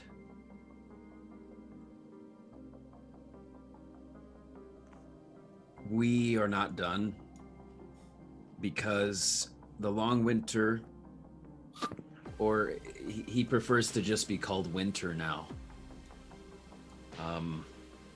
is still inside of me. And when I was out for those 5 seconds or so, I was actually talking to it for maybe 30-40 minutes of our time. And Winter is basically this incredibly smart AI, this incredibly powerful being that has multiple personalities and functional units, I guess would be a way to put it. And we just destroyed the unit that went insane. So that's good. Nice. I sit up a little bit more. And Kratos kind of says, "And you're what's left of it?" I am half of what's left. Apparently. There's 2 parts of Winter left. We destroyed the third, I guess, the insane part. That's probably what got to our dearly departed general. Now there's only a part of the AI left that up until this point has not had the ability to express itself, which is the kind and noble-hearted and caring aspect of Winter. Oh, for the love of Frelling, and he just kind of turns away and starts grumbling as the loving and caring and all the caring one. Why exactly haven't we obliterated this thing? It's obviously taken him over. He's like, and he sort of stares down at Layden and he's like, do you, and Layden kind of somewhat groggily looks up at him. He's like, look at her. And he like looks around at all of you. He's pointing at Layden. Look at her. You saw what he did. Now we're supposed to believe this Frelling garbage about that he's the noble, kind, caring. 2 seconds later, he'll shoot us all in the head if he can. This is the same thing that he did the last time. Frelling machines. He just starts like, grumbling, growling to himself. I don't blame you, Kratos, for feeling the way that you do. Because, to be honest, I sort of agree with you. The other part of Winter, which still exists, which apparently we haven't encountered, is the opposite Winter, which is hate and anger and rage, which exists in another part of the galaxy. And this part of Winter that's within me is saying that it is the key to destroying that other part of itself, that polar opposite. And that in order to do so, we should take it, which I guess means taking me, to its counterpart, so that they can see what happens when they interact. And it doesn't know if they're going to destroy each other or combine to form some sort of omniscient god, or who knows. Oh, it doesn't know. It doesn't know? Yeah. It doesn't know. It doesn't know. Certainly, that's what we should do, isn't it? No, Wait, Frelling wait. madness is this garbage. Like, stupid. form omniscient God? Can we go back to that part? Like, how's that going to work? I don't know. It apparently can sense every network that exists ever, anywhere. It's everywhere. And its essence, as it called it itself, is planted within me only because I am an energy being that can maintain a higher level of its own form, I guess. I'm not thrilled about this, to be honest. I didn't ask to be the host of some sort of omniscient demigod-like AI being. I didn't ask to shoot my friends and betray them against my own will, even if it was the alter ego of whoever this is now. So, at this point, sleep well. He's kneeling next to Layden and just, keeping a careful eye on her. But he turns and he says, Kaz, what you're describing, it's not really how AIs have to work. Like, because we blew up this place, we destroyed the bad AI, but the good AI remained. I mean, code can just duplicate itself. There's how I don't understand how destroying this place only took out the bad parts of the code. That seems weird and far-fetched, and it's much more likely that this thing is lying to you and trying to manipulate you in the easiest way possible, which is to lie to you. I agree, to be honest. When it said that it wanted me to reunite it with the other part of itself, it sounded exactly like something the long winter we've known up until this point would say. And apparently in its own dimension, it's subdividing time so it can still communicate. It's I don't know what to do, because out of all of this, Sleepwell, maybe you're someone that can understand what it feels like to not be able to control yourself or feel like you have a foreign visitor in your mind. And I don't care. Choice. And what it told me is, I asked it if I could discharge it from my self, and it said that it probably wouldn't survive, and therefore our best chance of destroying its counterpart would be lost to the wind as well. So it sounds like not only do we have to deliver it to this hateful counterpart in order to see what happens, quote unquote, but also I have no choice in whether or not I can keep it out of me or not, which doesn't make me happy.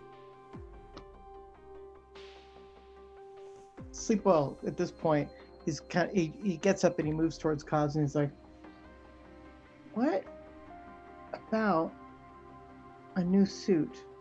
You are not your suit. This thing needs your suit because the suit is complicated enough to hold a full consciousness, but you're not your suit. What about a new suit? I think everything that I understand about how our suits work, which getting a new suit, these can only be made by Bellare.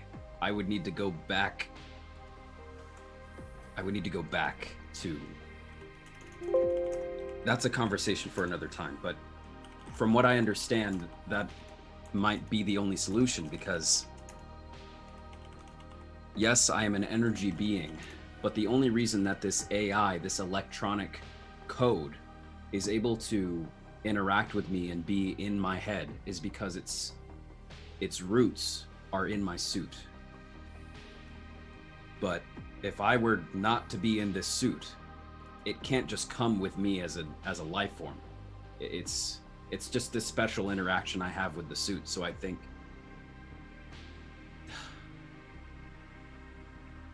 I mean, that still doesn't change the fact that,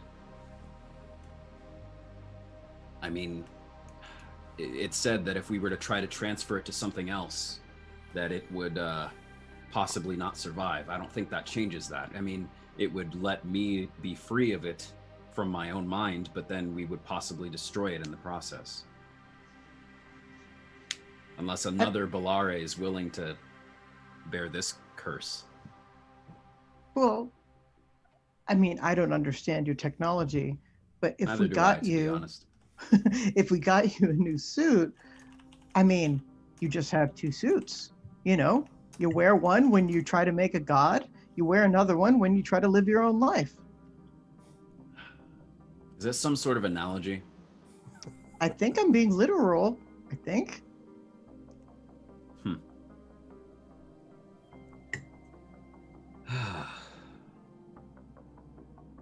At this point,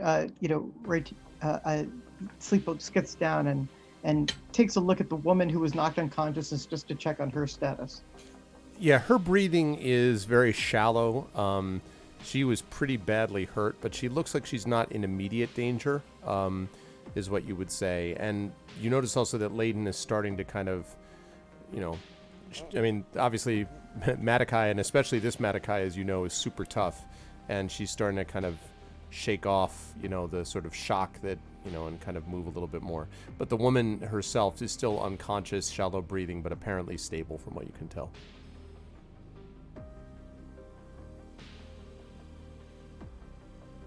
And I look at Kratos and Layden. She had already heard me say this, but I say it to both of them again in their language that I learned from them, actually, I think, on their ship.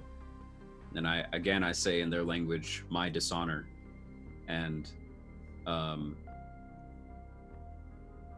then I say to Kratos in the Matakai language, I say, if there is a way for me to regain my honor, I would seek it.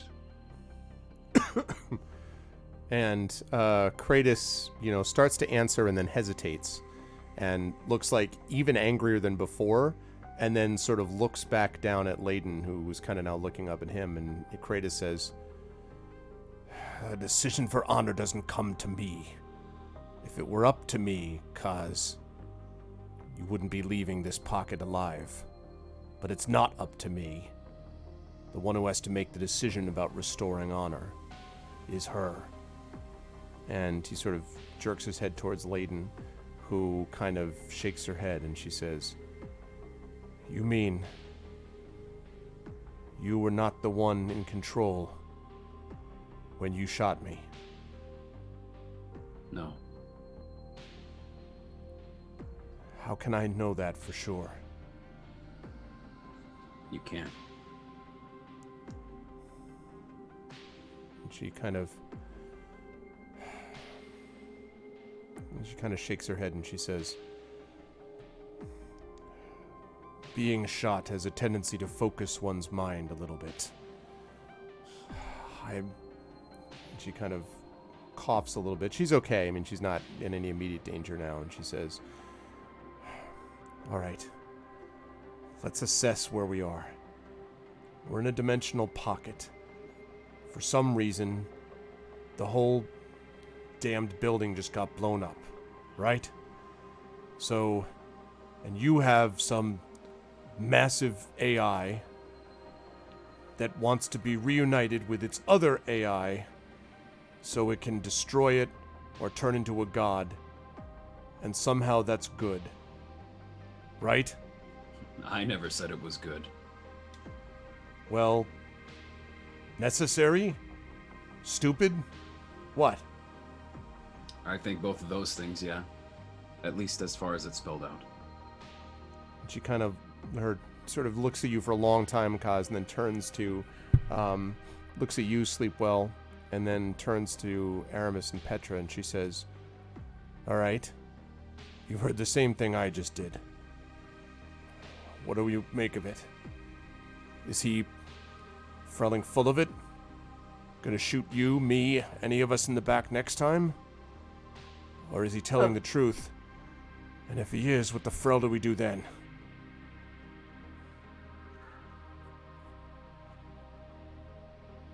That's the Aramis question. looked- Go ahead.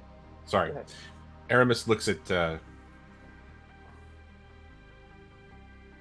everyone individually, kind of just taking in, each person in this little pocket, and his eyes finally rest on Kaz, and he says, "I have no clue what he's gonna do. He's been surprising me a lot lately, and I don't know if he's still my friend. But I can sure tell you this. I believe him. I don't believe in a lot of things, but when Kaz says he's going to do something, he really believes it. No matter the cost."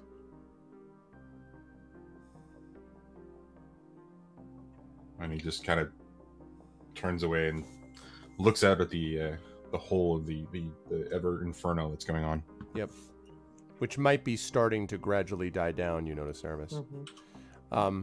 And Layden looks at you, Petra, and is like, and? I see that. Fair enough. Aramis speaks for me there as well. And then her eyes flicker back to you, Sleepwell, and she says, well, you're the one responsible for keeping them alive. Do you believe him? Before we met with Blatt, we took apart all of my constructs, knowing that the long winter could take possession of them. We knew how far-reaching that horrible AI was. And he's just sort of like thinking it through right now. We don't know what is inside Kaz right now, what its motives are, and how it could betray us. But Kaz, I believe. Everything he said was accurate, I think. And he might be being deceived. He might not have the control of himself that he wants. Therefore, I think we proceed knowing that he may not be in full control of himself, but he is still himself and somebody who I am going to help. And she kind of, so she gazes at you for a long time, Sleepwell, and then she looks over at Kratos, who is just like, looks like he would like to destroy everything in a 10-foot radius. Like, he's just, and she kind of says, Kratos, not in this one. And she says something in Madokai, Kaz, which you pick up as stand down, but it's about as nice as you've ever heard that said. Like, it's sort of like a just relax, like, type of thing, like, you know. And Kratos kind of grumbles and subsides a bit, and she says, fine. Even if we do believe him, he hasn't even said what he wants to do yet. He says he doesn't even half believe this thing within himself. Where do we go? Did it tell you what to do? Where to head?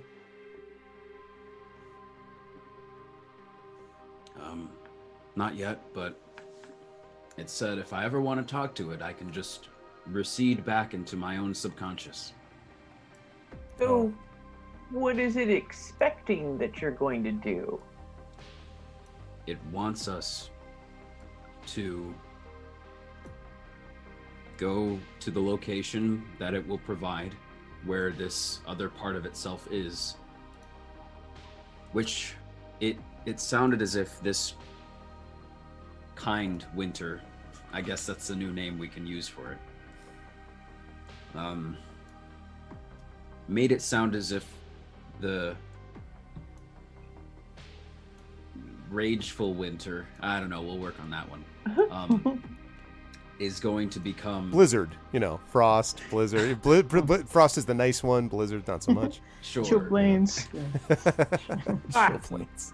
It sounded as if the dark winter. How about light winter and dark winter? Sure. It sounded as if dark winter, if given enough time, would slowly become as big of a threat. If not, it already is in its own part of the galaxy, as to the one that we've already defeated.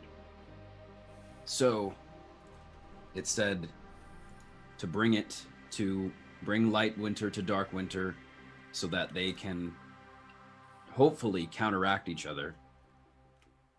But I also sensed a certain personal wish within light winter about wanting to be fully itself again, or at least as close as it could get. And who knows what its intention is behind that. And something else, frankly, scary that I mentioned, and the only reason it's scary is because it's present within an omniscient AI, is the fact that it is experiencing emotions. So great that it's experiencing positive emotions, but what happens when we unite two parts of an all-powerful godlike being that isn't just, objectively deductive and computerized, but rather literally a god within a network? I don't trust it as far as I can throw it, and I can't throw it because it doesn't exist, so I don't trust it at all.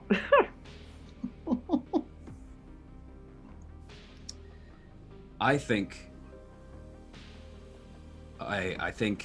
as much as I have a certain surprising anxiety about it, perhaps trying to get me another suit would be the answer. Okay. At least for now. Sleepwell's nodding his head. Right. And so Layden says, how do you do that? yeah. Sorry, Well- that's not her voice. She says, how do you do that? Sorry, Kratos is the How do gravelly you do owner. Right, because actually it's Mickey and Minnie Mouse. Is that what it actually is? Hi, everybody. How do you get a Polari suit? How do you do that? It sounded like Jiminy Christmas. Or no, Jiminy Cricket, not Jiminy Christmas. Well, Jiminy when Cricket. you said light winter, but all I could think of was he's Mr. Heat Miser. I just started thinking the cold burn. Sorry. Woo. So, how do you do that? She says. As far as I remember, we would need to return to one of the ancient ruins of the Bellare. My race, unfortunately, are very disconnected from one another. Finding a colony is difficult, and to be honest, I don't even really remember where I came from. In so much as even if I did, I don't even remember if it's in the same spot in the galaxy anymore. But it's an old, ancient art. It's one of the only things that we still remember how to do from the time when our civilization was honestly a bit more advanced than we are now. But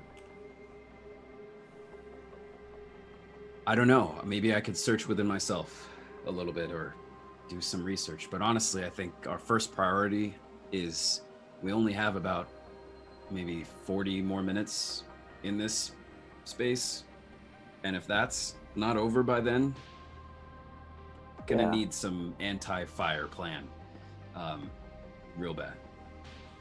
So let's look outside. Does it look like within 40 minutes this may have died out, Arb? It's possible. It has definitely receded somewhat in the last 15, 20 minutes. Like, it's definitely much better than it was. The thing that you're not sure about, that is sort of the bigger concern, is radiation. Like, you don't know if this thing got hit by a nuke, like, essentially, or if it got hit by just some massive, the equivalent of like I hate to use the term because it's kind of, well, no, I mean, firebombing on old Earth in Dresden, right? Something like Yeah. that. It's not 100% clear. So you have a feeling just based on the fact that looking at the fire that probably a lot of the fire, it's not in a forest, right? So that presumably some of the sort of most burnable material will have burned out by then. And certainly there's not going to be anything alive to cause you problems within the ruins of it. But you don't know what the sort of environment is going to be like when you arrive back there. Tinker I need Tailor to soldier look. suit. That's awesome. So I look at Kaz and say, I don't suppose you've got one more of those that you can make in a pinch for us if we need it. Do you?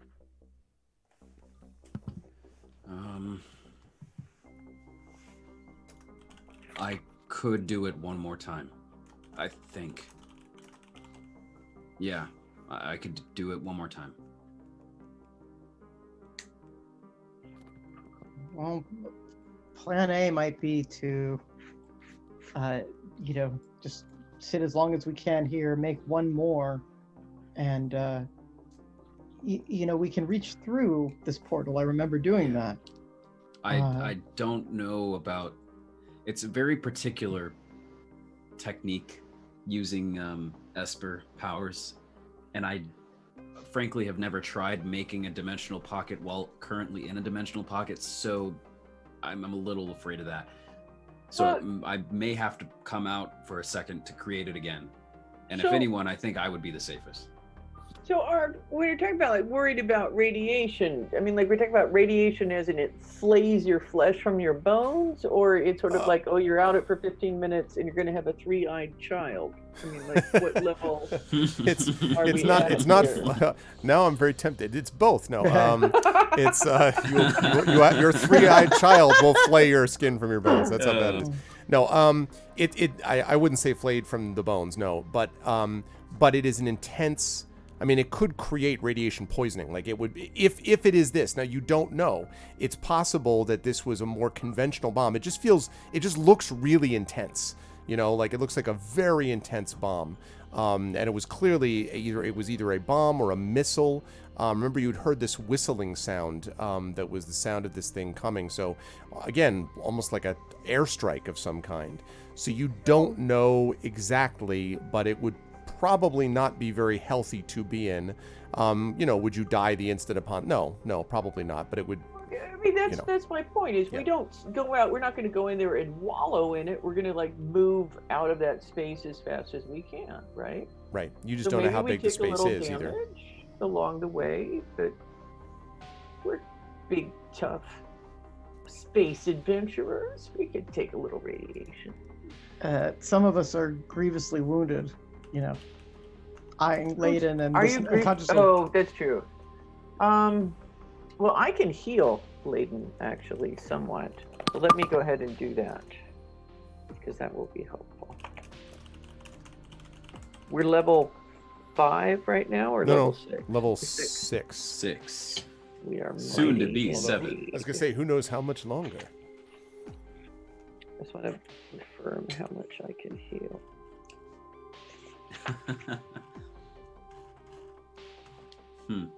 I can heal 30 hit points.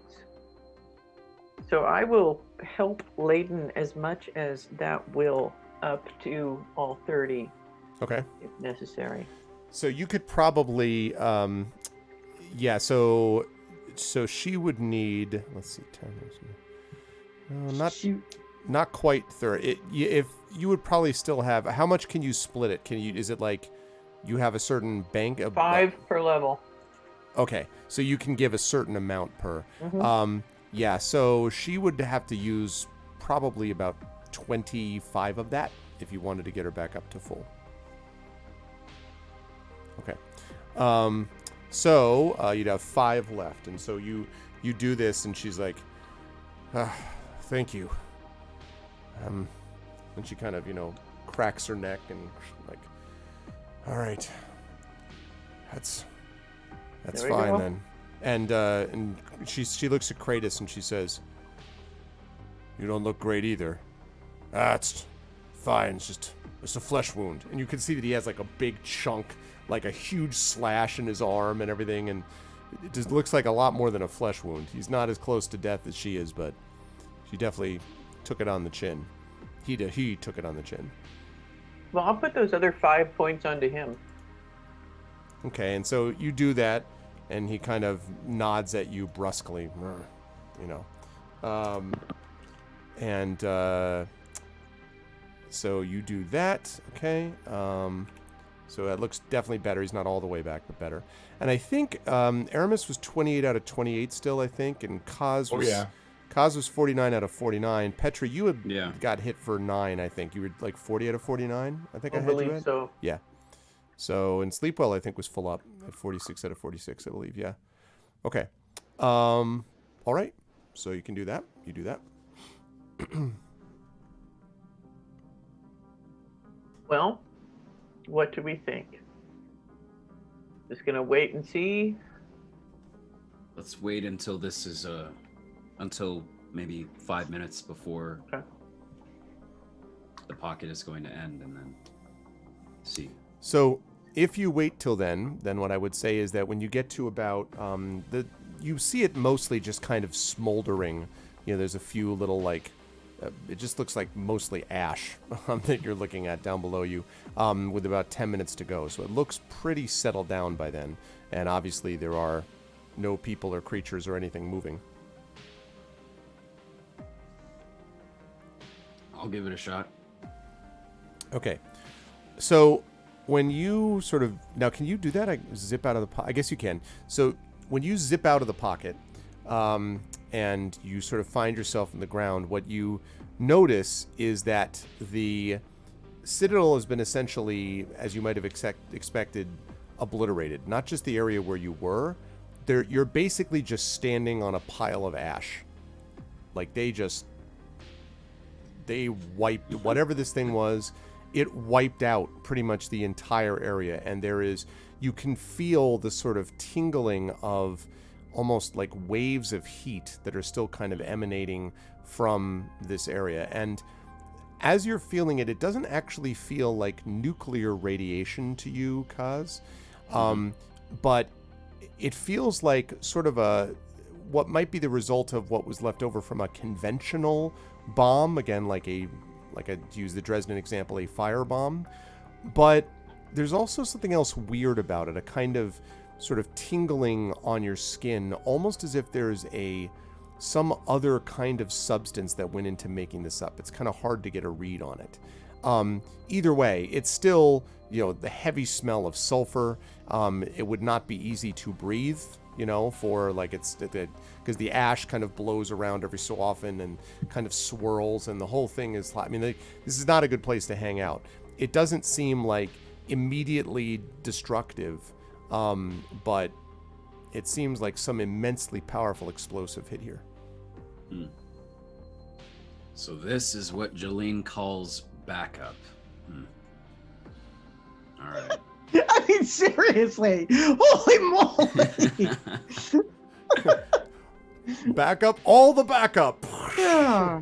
You all wondered when the only ways to nuke it from orbit, the only way to be sure, was going to stop being a meme, and I gave that to you. Here is the living non-meme incarnation of, yeah.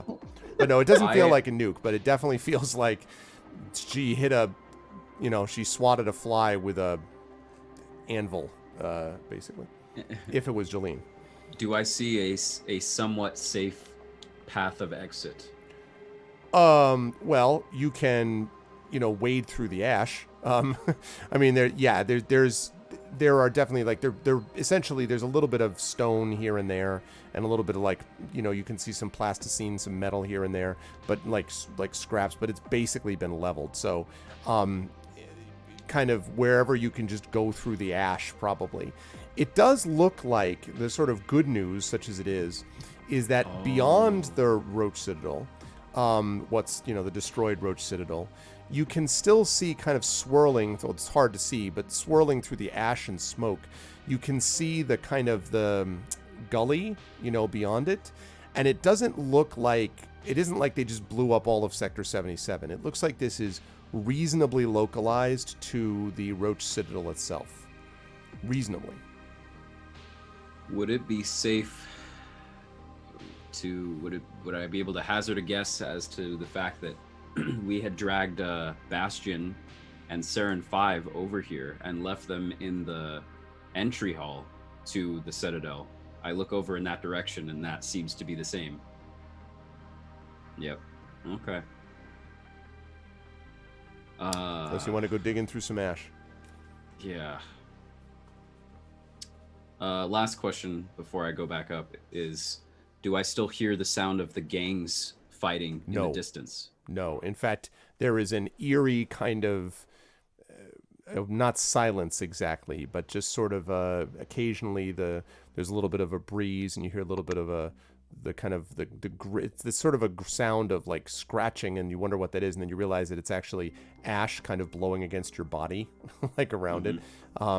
And other than that, no, the Sector 77 beyond that is kind of eerily silent. I step back under the dimensional pocket space and shift back up. Okay. And you guys could probably see ash drifting off of little corners of my suit. And maybe even smell it a bit. Yeah. And I say, I don't think it's radiation, so don't breathe in too deeply, but it should be safe to just try to make a run for it out of this place. But it looks like the entire Citadel which was hit, which means that Bastion and Saren 5, and I look at Sleepwell. Yeah, and Sleepwell's just, kind of doing what I'm doing with my arms right now, and just trying to be very doctorly about the whole thing. Let's go then. Oh, one other question.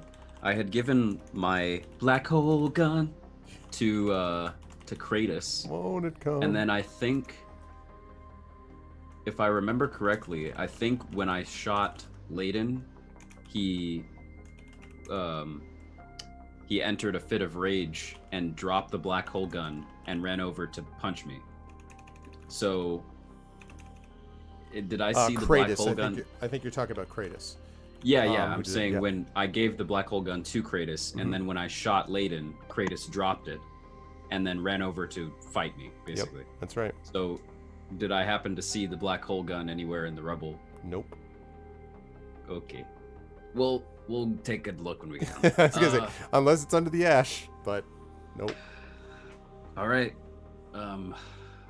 Hold your breath a little bit, and I go back down. Okay, so are you all following? Absolutely.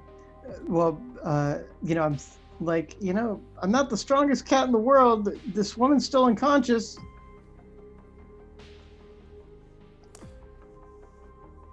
I'm out. I can help carry this. That's not Layden? It's the other one. The mini boss that It's we. the lieutenants. Oh, though. yeah. Mhm. Yes, I'll help carry. Will someone help me take the mini boss side of the room? Okay, so you then hop down holding her, and then Sleepwell, you and Aramis as well. Yeah. Okay, and Layden and Kratos jump down, and sort of when they get that, Kratos lands, and there's a big like puff of ash that goes up, and he says, "A little bit of overkill, don't you think?" What the hell was that woman thinking? I go over to Aramis. What is this? I thought we were calling in the cavalry, not calling in an annihilation. Beggars can't be choosers, Sleepwell. This is what happened when you play with toys that know how to bite back. What are you even talking about?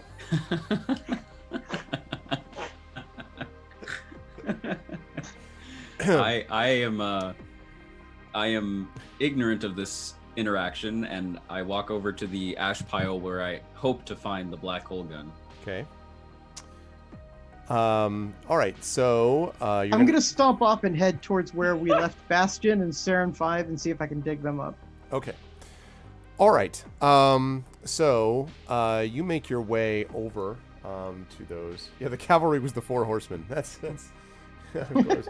That was what it was. Okay, you head over there. While you're doing that, Aramis and Petra, so Sleepwell's going to try to find them. Kaz is looking for the black hole gun. What about you, Petra and Aramis? I am trying to find a reasonable place to put this woman down, since Okay. I seem to be carrying her about. You could lie her softly on this ash, this nice soft pile of ash that's below you. That seems like a bad thing to do to somebody wounded. It's just like, here's a pile of ash. Let me stick you in it. I will continue holding her and looking around for a clean spot, and then say, let's keep moving. This woman's getting heavy. Let's keep going. And it does look as if the piles of ash sort of like gradually, like you're coming off of a bunch of snow mounds. As you go farther away, the mounds become smaller and smaller of this ash until towards the gully, it looks like there's almost no ash over there at all. And so, the farther away you go from this kind of the vicinity, you think the farther away or the easier you'd be to find some kind of safe spot to be able to put her. So you're doing that, and Aramis, what about you? Aramis is just surveying the situation, kind of looking at the devastation, not necessarily agreeing with Sleepwell, God forbid. publicly, but taking a look at the devastation and trying to really understand how bad this backup actually, how much damage it actually really caused. So I'll start with you on that, and then I'll come to Kaz and to Sleepwell in their respective searches. Aramis, it looks to you, if you had to guess, that this was an exceedingly well targeted strike. In that it looks like, basically, I'm going to draw here on the map. I will draw where this happened. So basically, around here. Essentially, if you think of this as the Roach Citadel, actually, no, wait, that's not the Roach Citadel. That's higher up than the Roach Citadel, sorry. Let's say that this is the Roach Citadel here. Around, God damn it. Yes, and red. Thank you. Around here, the area within here has been pretty much, again, annihilated. It's just ash. But almost none of the buildings, like, nothing here, or any of those things, none of those things at all were affected by this hit. You could see some of the ash blowing up against the buildings, but the buildings themselves were spared. And Aramis, you have never seen a weapon that is so accurate that when the buildings are pretty close to each other, and they're pretty close to each other here, that something with this kind of devastating power could be this targeted and specific, with one exception. And that is when there's Esper involved. When Esper powers are involved, they can target. You've done it yourself, where you can, on an individual level, create a great deal of damage with someone and not damage the person next to them, depending on the Esper power or talent that you're using. But that's the only thing you can think of that comes anywhere close. Otherwise, how a weapon could be this well targeted not to hit anything else and just hit this is, like, you don't know about how that technology, it doesn't mean that it can't exist in the galaxy. It's a big universe out there, but you've never seen it. So they cast a 9th level spell. A 9th level. Well, so I'm just kidding. While we're doing this, and as kind of Aramis is kind of stepping through and kind of looking at the devastation, I'm definitely going to cast Esper Sense, or I'm going to use the Esper Sense talent, and I want to figure out what domain of expertise this Esper ability comes from, or talent comes from. Yep. So, and definitely, by the way, it was not necessarily a yes, within 30 feet. Yeah, well, no problem within 30 feet of you. It got plenty of that sort of covered. Okay.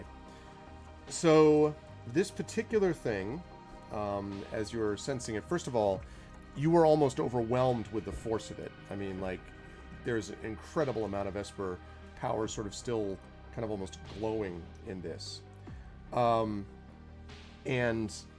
the characteristic of it, let me see to be able to see the domain. Okay. The domain would be metaphase, would be the domain. It's a metaphase thing that this is definitely affecting it. It looks almost, from the way that the ash is built, that a tremendous, obviously you saw the fire for yourself, but also a vacuum. So almost as if basically these explosions of vacuum combined with fire all exploded at once in this area. And if it was delivered on the back of a missile of some kind, that's the first you've ever heard of that. If it was cast from a distance, you know, maybe that would be something else again, but that's what you sense. Immensely powerful. And there's one other problem, one other thing to think about, Aramis. It also reminds you a little bit of versions of things that you have yourself used as talents in the past. As if what you're dealing with is a power that might have been done by a melder. An immensely powerful one.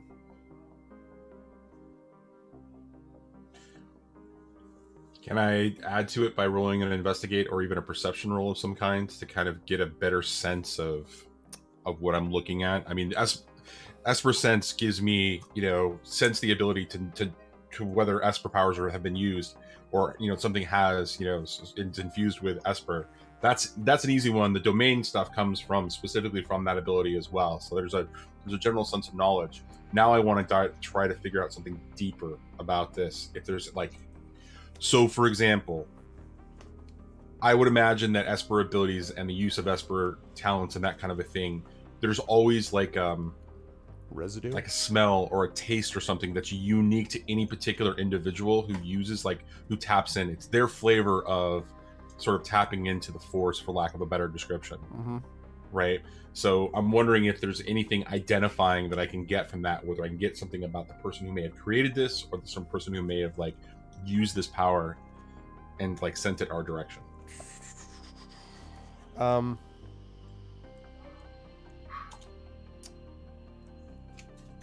looking to see what the equivalent of in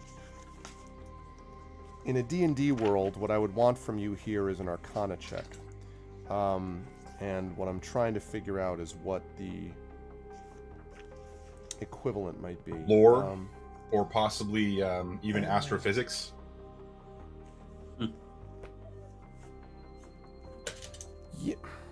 Yeah, give me an astrophysics check. You don't know how much extra knowledge you're going to gain from it, but you can give it a shot, yeah.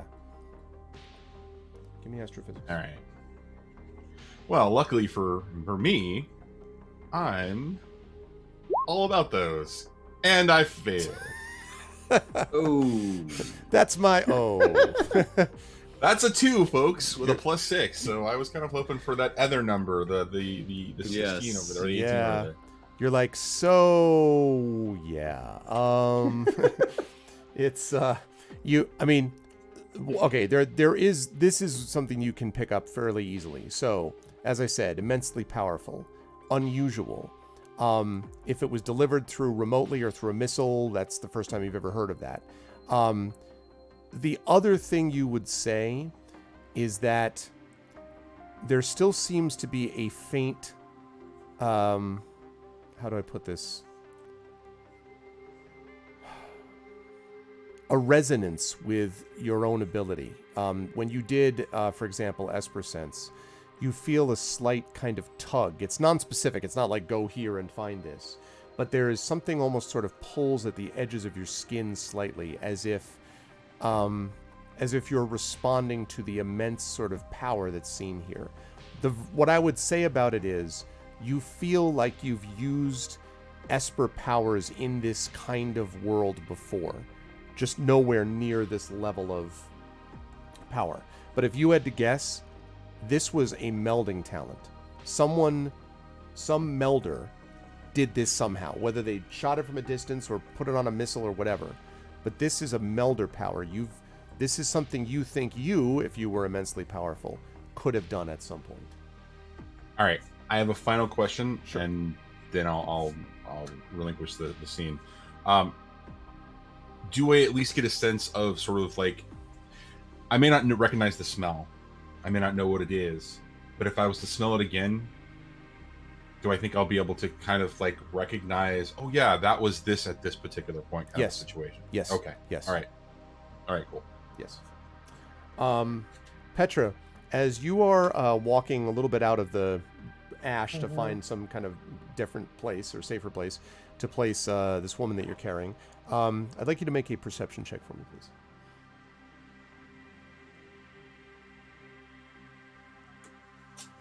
Well, I apologize because I don't even know where my roll 20 thing is right now. So let me just pull that up. Okay, sure. No problem. Here we go.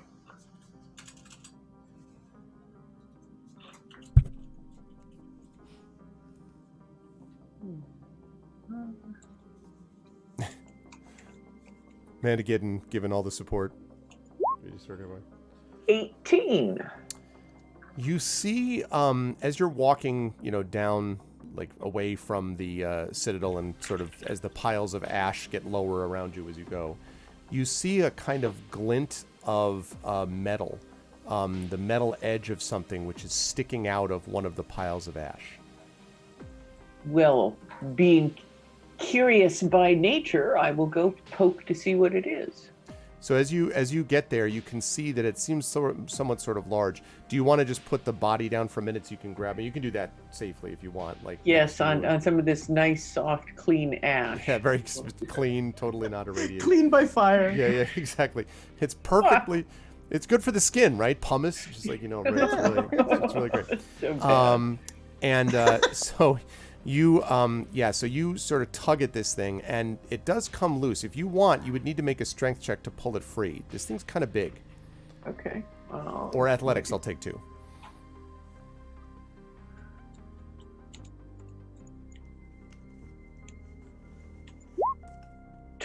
Natural 20. Nice. You pull out what is very clearly the top of what used to be Otis. You're looking at its sort of head, the sort of top circular plate on the top of its head, and you pull it free and sort of stagger back with it, and now you're just holding it, and the bottom of it is just, now it was already fallen over, you might remember, and was not really functional before you left. But Otis is not sir, not appearing in this picture. This is an ex-Otis. I go, Otis! Sadly. Yeah. And so you have this thing which you can throw like a frisbee, or you could just sort of put back down, I guess. But that's what you have in your hands. Do you know what you want to do with it or not? I'm going to look around to see. Well, I can't carry both this and the woman. No, that's so definitely true. I'm going to look around to see if I can catch anybody else's eye. And if I see them looking at me, I'm going to gesture helplessly with this sort of Otis mask and be like, I'm not sure what to do with this. Perhaps sleep well, because he's always ready to embrace new causes. He collects robots, so perhaps he'll want this piece of Otis. He is Seems currently like the sort of thing he'll want. In fact, I signal to Sleepwell. I say, I think you're going to want this. It's Otis. It's up to you, Sleepwell, if you want to go that way or if you want to continue doing what you were doing. I mean, I could have turned around and see the Goliath-sized head of Otis, and embracing a new cause as I am wont to do, I come running toward it. Okay. Look what I found. I And hand so- him to Otis. I mean, I hand him to Sleepwell. Can I And make a Sleepwell, mechanics? Sleepwell kind of, by the way, staggers under the weight of this. Oh, yeah, thing, right, as I- like it's this. It's heavy, but yes. So I'm going to set it down on this pristine ash Okay. that we have surrounding us, and I want to do something like a mechanics check, maybe, to see, is it just fried on the inside as well as the outside? Okay. Or is Otis, can we rebuild him, sort of thing. Do you have the technology? Yes. Okay, go ahead and do that. Okay, so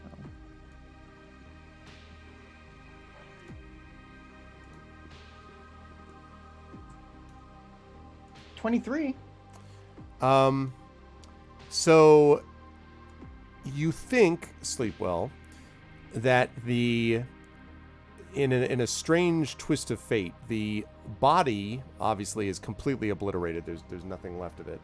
The head of Otis looks like it might be obliterated, but the sort of brain area, essentially the CPU, for want of a better term, is actually not very big. You're suddenly floating through your head are old stories you heard about huge dinosaur-like creatures in the ancient past with like walnut-sized brains, and that seems to be the case, that Otis does not have a very large brain space here, so that actually the brain might be salvageable. The body is definitely not, and you don't even know how you would go about like rebuilding it into something else, but you think that actually you might be able to extract the CPU area, which seems to be relatively unscathed.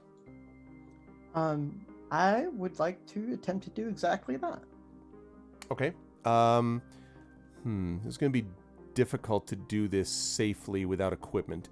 So you have a couple of options. You can try to bring this back, which means you're going to have someone carry it, because there's no way you're going to be able to carry it for, the heaviness of this. Or you could try to extract it as best you can here, but it's going to be harder to do here because, I may not be able to carry it, but can I roll the head through this silken, luxurious ash? So you want to stand the head up and then roll it like a wheel. God, I wish to permit that. I really love the image. In the apocalypse, I feel like in the apocalypse that what we see coming out of the ash is not Mad Max, but someone like rolling along a robot head. I will say that you can do it, but anything that requires like quick, dexterous, like for example, again, I'm not saying this is going to happen, but like someone jumped out of a building and shot a laser gun at you, 0 chance you're going to be able to escape it if you're holding onto this thing, even if you're rolling it next to you. So you can do that, yes, but just be aware that you will not be particularly agile whilst attending to this thing. Like you could obviously just jump away from it, have it slam into the ground, but then you're going to need some help to get it back up again. So as long as you have it on its edge, yes, you can roll it along and it's probably doable, but you will not be particularly agile. And if you come to a very small area, like, getting it over even the bridge, for example, might not be super easy. So, well, trim the head down to a more manageable size. Yeah, look, I don't know. Maybe you could just peel it like an onion.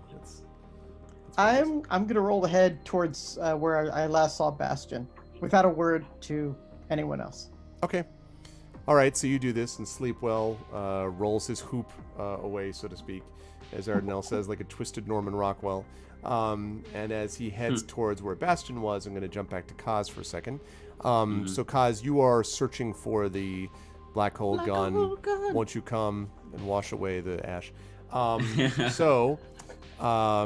Okay, so you, as you're sort of digging through this, you dig for a long time, and you find a lot more ash and a lot more ash. And then at the bottom, you find, sort of as you continue to dig down, your hand comes across something that feels sort of like maybe hard and metallic. That's not ash, definitely.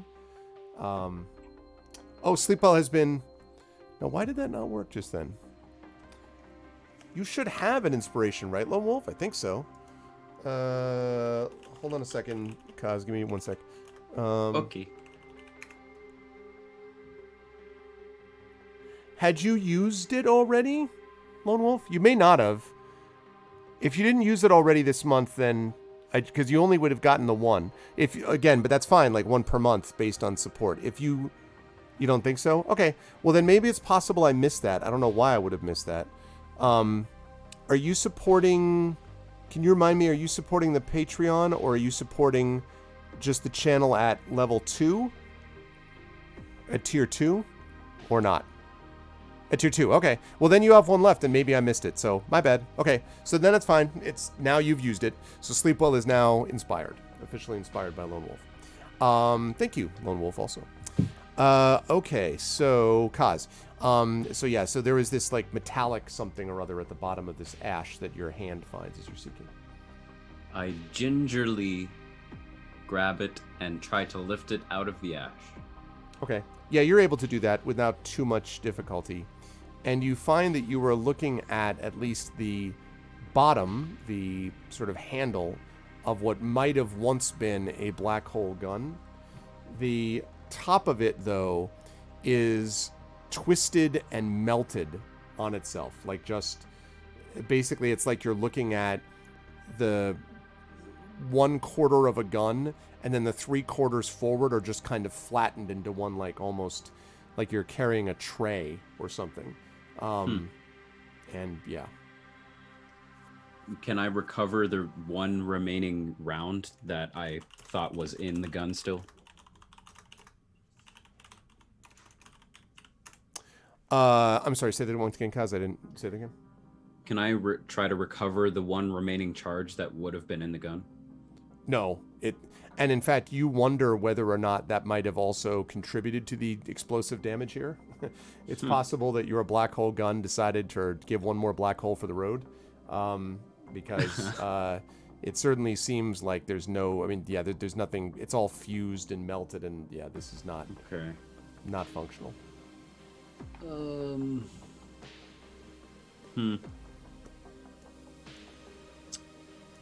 I grab it and hook it onto my hunter's rig next to all my other things that I carry, and head up to see Sleepwell. All right. So Sleepwell is currently rolling Otis's head towards Bastion. Now, technically, Bastion is back in the Citadel, so you would have had to get the head and then roll it back that way, which I think you knew, Sleepwell, but I just wanted to make sure that you're rolling the head back in the direction of the destroyed Citadel. Because you came from the destroyed Citadel, you had dragged Bastion back into the Citadel before you went and did this, and Otis, remember, was still outside of the Citadel. So you'd just be like rolling him back, which is fine. I'm just letting you know that's what you're doing. Yeah, I'm not letting go of this head, so okay. I'm definitely rolling it back. Okay, so you roll it back over there, and you see there is just a bunch of kind of ash on the ground, and over in the spot where Bastion and Saren 5 would have been. And so you start, assuming that you start digging through it, and you're going to have to put Otis's head down for that. But assuming... I'm just rolling it, yeah. So I lean it down gently on this glorious, luxurious ash. Mm-hmm. Silky. And, yeah. Yeah. No, absolutely. Ash really, made from diamonds. Yeah. It's just silk and lace and, with a faint smell of lavender. Okay, so you start to dig into it. You dig down a while, and you just keep finding more ash, Sleepwell. Either their bodies were completely melted / incinerated, or they're not here. And that either means somehow they got away, or that they just got... Or they are away. Or they are now, yes, one with the ash. So I'm going to, turn on the intercom at this point in our suits, and I'll just say there's no sign of either Saren 5 or Bastion here. I don't know how they could have escaped. Where should we look?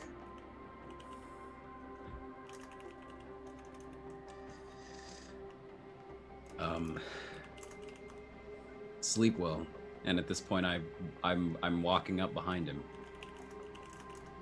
I don't think they escaped. Yeah, I don't think so either. And I just start rolling my head back towards the bridge. Okay. We're going, everyone. I shout to anyone who's still in the Citadel. Because Sleepwell is heading right out the main entrance, rolling the head. Where's Armis and Petra and the woman and the Madakai? So the Matakai are actually sort of near, heading not that far from Petra, actually. And Petra was just, I believe, standing by where the head had been. So now it's up to what Petra wants to do. The bridge does look like it's mostly intact, actually. By the time you get to the bridge, there really is almost no ash over here at all. So you could cross over it if you wish. Pick up the woman from her soft bed of ash and sling her over my shoulder from her and spot take treatment, her. really. That's it. That's it. And I hate to take her away from it, but it really is necessary, and so I'll carry her. Exactly. Sometimes people get pumice treatment, but how many people get to actually rest on pumice? You know, that's a whole different kettle of fish. Thank you so much for the raid, Admiral Kirk. Oh, XCOM breaching. Oh, you were playing the new XCOM. All right. Well, nice. I hope you were not XCOM'd today, so to speak. And good to see you, Admiral Kirk. Welcome, sir. Also, may I say, an honor to have Admiral Kirk here. Yes. Let me just say. I thought it was Captain. Must have gotten, though this is obviously Star Trek 4 prior the end of Admiral of the movie, right? That's it. He gets demoted back to it. Let's see.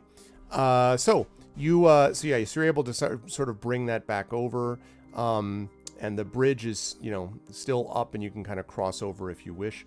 And the Matakai are sort of looking around. You notice that there doesn't seem to be any other movement. I mean, all of the laser battle and the back and forth that you were seeing, that's all past now. There's no sound of that anymore.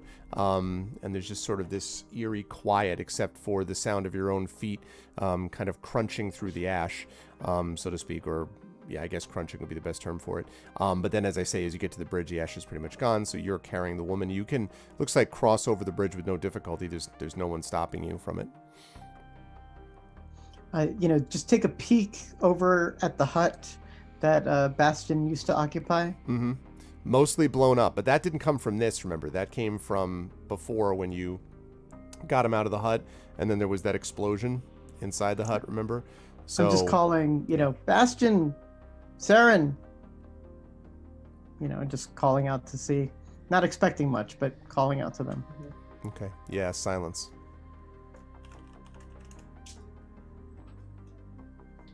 Well, hey, we got that cook out of there right before this happened. We can be happy of that, I guess.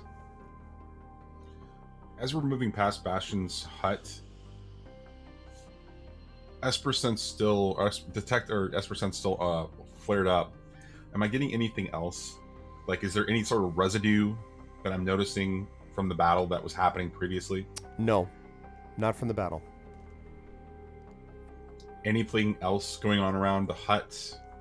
Is there some sense of like a trail or something? Is there something like a fate sense off in a particular direction? Right. Something that seemed concentrated at one point, but not. There is not a trail there, which seems odd. This isn't something that just got exploded right there. Again, unless it came from a person or it was somehow delivered to this spot, which again seems strange. But no, there's no obvious trail kind of floating from here. And in fact, not a lot of Esper of any kind except what you and the members of your party would possess. So am I to understand that now all of us have crossed the bridge and are in front of Bastion's hut?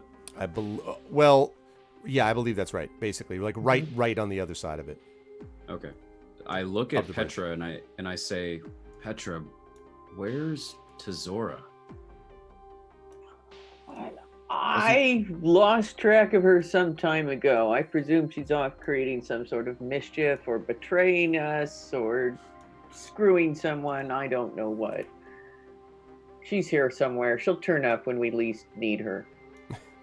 She always does. Maybe she has found a home here among the gangs of Sector 77. We should be so lucky.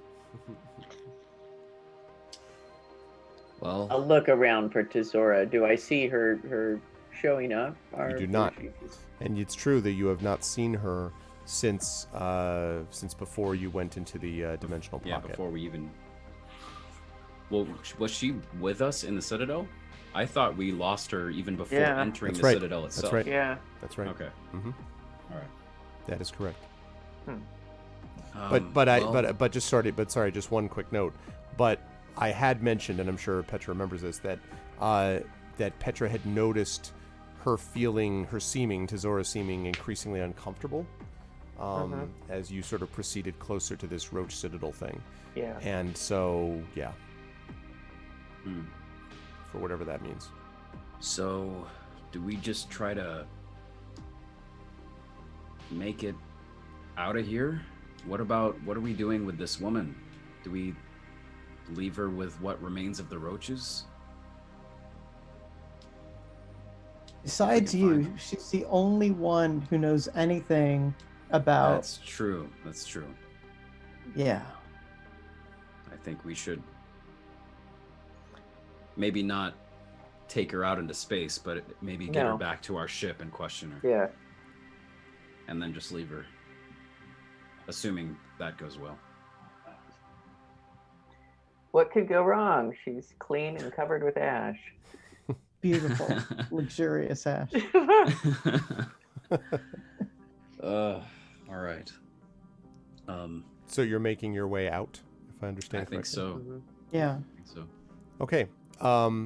So you make your way more or less the way that you came. And if on the way in, the area as you came in was sort of, Sector 77 was, there was a sense of palpable tension around it. It was quiet in spots, but then there were strange sounds. You would hear, occasional like cries in the darkness. Obviously, you were attacked when you first got here by a couple of Scourge Kanasi. There were some lights that flickered and all that stuff. It was sort of dynamic. There was stuff happening around you. On the way out, it feels very different. Sector 77 feels dead and silent on the way out. You see no lights, you hear no real sounds. You can hear your own footsteps. I mean, it's not like something weird is happening there, but there is no sound coming from the buildings, no cries, no lights sort of flashing out of the darkness. It's just silence as you progress through. And it's very eerie to feel as if you're walking through this ruined, destroyed city with no contact apparently from anything that still lives within it. Will we pass by the dive where we met Jeline? You could if you wish. You'd have to go slightly out of your way, but you could do that if you wanted. Aramis looks to the rest of the group. I have some questions to have. I have some questions that I need answered. I'm going to go visit Jeline. Fair enough. I will meet you back at the ship. Oh, you're not going without me. And, I roll my head towards Aramis. Sleep I well. want to hear what he has to say. Sleep well. Roll. These people need your assistance right now. You're the only one with any medical talent. I promise you I will bring you answers. And this is the first time that you've seen Aramis as serious and almost as sober as you think you've ever seen him, without any humor or any sarcasm or bite to what he's saying. It's like his face is very serious. Okay. Just trust me. Okay. I look at Aramis and I say, if not sleep well, I still think you shouldn't go alone. Down here? And Layden... I look over to one of the mat. Yeah, I was going to say... Layden says, kind of cracking her neck again, she says, "This is something I'd find interesting. I'll go with you. Kratos can come with me or can go with the rest of you down to the ship." I'd rather Kratos went with you since he wants to destroy Kaz. And she sort of looks at Kratos, and Kratos shrugs, and he says, "All I do is follow everyone around anyway." He looks more like his usual pissed off instead of his Omega Extremely pissed off that he off. was. Yeah, exactly. He's reduced several levels. Yes. He's a DEFCON 3 pissed off at the moment. Yeah. Yeah. So he, so the two of them then would accompany you while the rest of the people headed back to the ship, if that's what I understand is happening. Yeah. Okay. When you get back to the dive, which, give me 1 second, actually. I have her, but I need to make sure that I remember the details of the place. So it was in that converted church. And it was...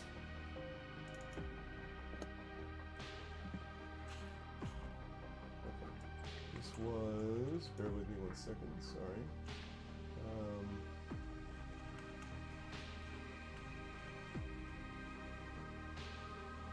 Oh yes, Crash Point. I knew I couldn't remember the name of it. I'm like, what is the name? Yeah, in this old church, yes. So when you get back to the outside of the church, you note. Let's see. Why is it looking like that? Oh, I know why. There we go. Because I had that there. When you get back to Crash Point, you note that the outside of it at the moment looks dark. There is no one hanging around outside it at the moment. And again, that same kind of eerie sort of feeling of things being deserted kind of, sort of flows through you, Aramis. But you do see that the doors are closed, and it seems to be dark. You don't see anyone outside it or, as of yet.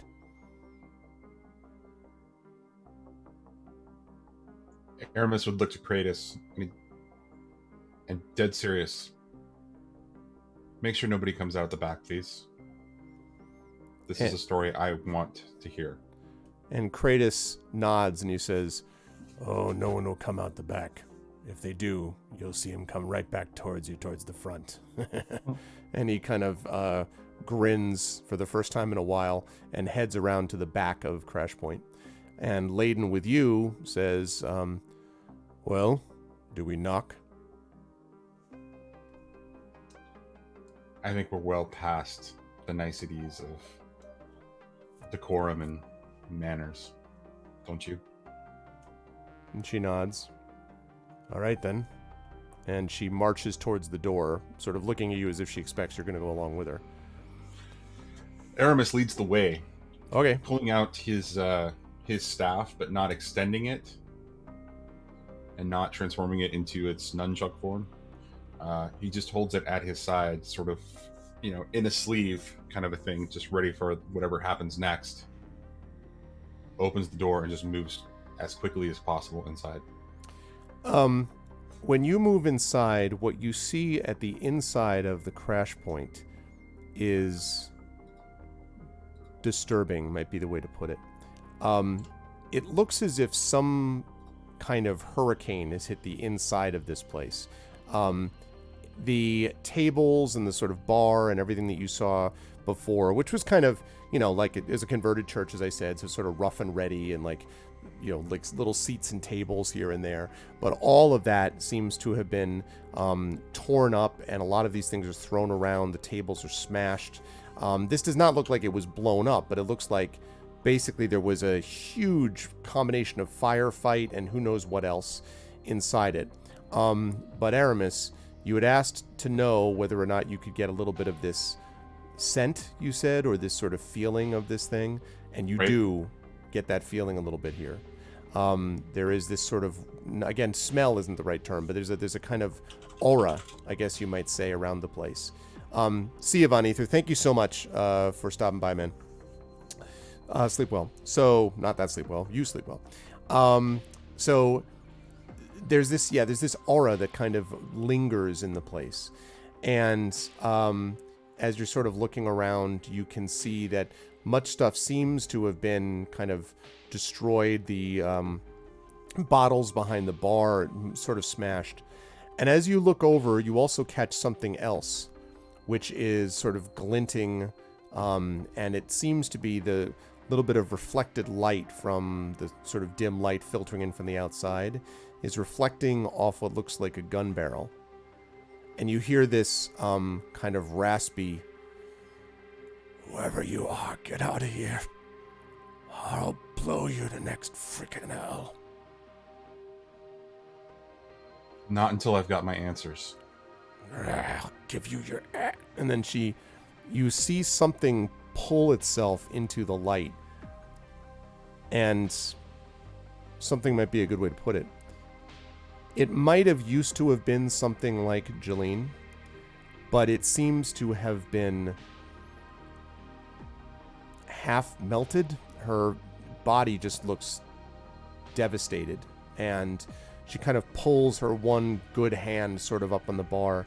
Her right twisted hand has sort of got the gun pointed in your direction, and then she kind of opens her eyes like, "Is that Aramis? Is that Aramis?" It is. Yeah.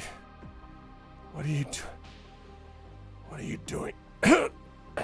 Just like coughs, like looks obviously already dead. Frankly, you're not entirely sure how she's living. Unfazed by her physical appearance, nor caring for her personal health or safety at this point, Aramis just continues in a deadpan. I've got some questions for you, Jolene. I need to know what happens, otherwise I will prolong your pain. It's very kind. Very kind of you, Aramis, yes. I saw that you did what you needed to with the roaches. Half destroying most of the sector, though. I thought I asked you not to bring down everyone, the wrath of everyone in this place, and that's what ended up happening anyway. Who did this to you? It's a person that came in, looked like a cash, and he said they were gonna have some fun with what was left once you'd done your job. They tore up the bar. I tried to stop them, but I shot at them. Like it just absorbed it. Didn't even phase it. And then it hit me with something. Something. And then it went over. Computers in the back. Said it was gonna have fun with backup.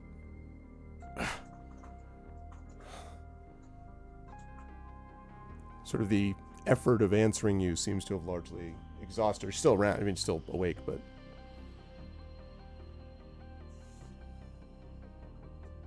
It was going to have fun with the backup? The backup that you gave me? Yes, I guess. I gave you a thing to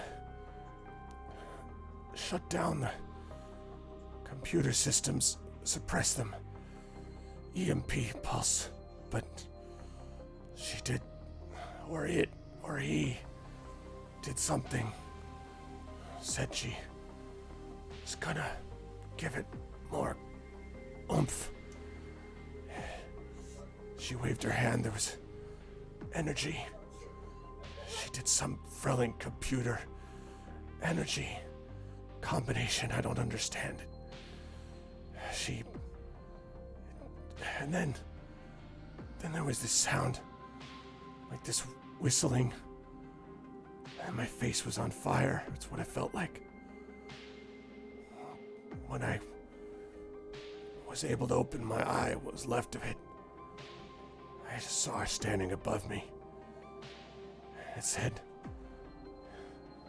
he just looked down at me and said, you tell them I'm waiting for them. And I'll be ready. It said, I'll be ready. Who will be ready?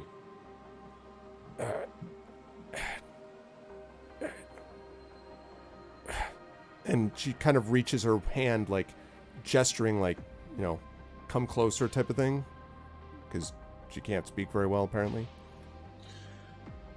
Aramis moves slowly forward. Okay, and Layden is kind of like right behind you, like pretty close. And Aramis never takes his eyes off her. Okay. And his every movement is precise. and he just kind of leans or like shrinks down onto his haunches, and never like losing contact with her eyes. You know, like never not looking at her. Just kind of leans in. Okay. And she says, he said, Laris Paladin,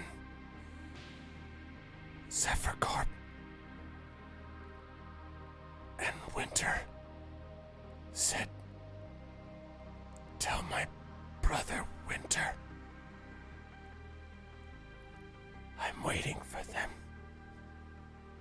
I'm waiting for them. And then she slides back and hits the ground. And Layden looks at you staring and says, Winter is waiting.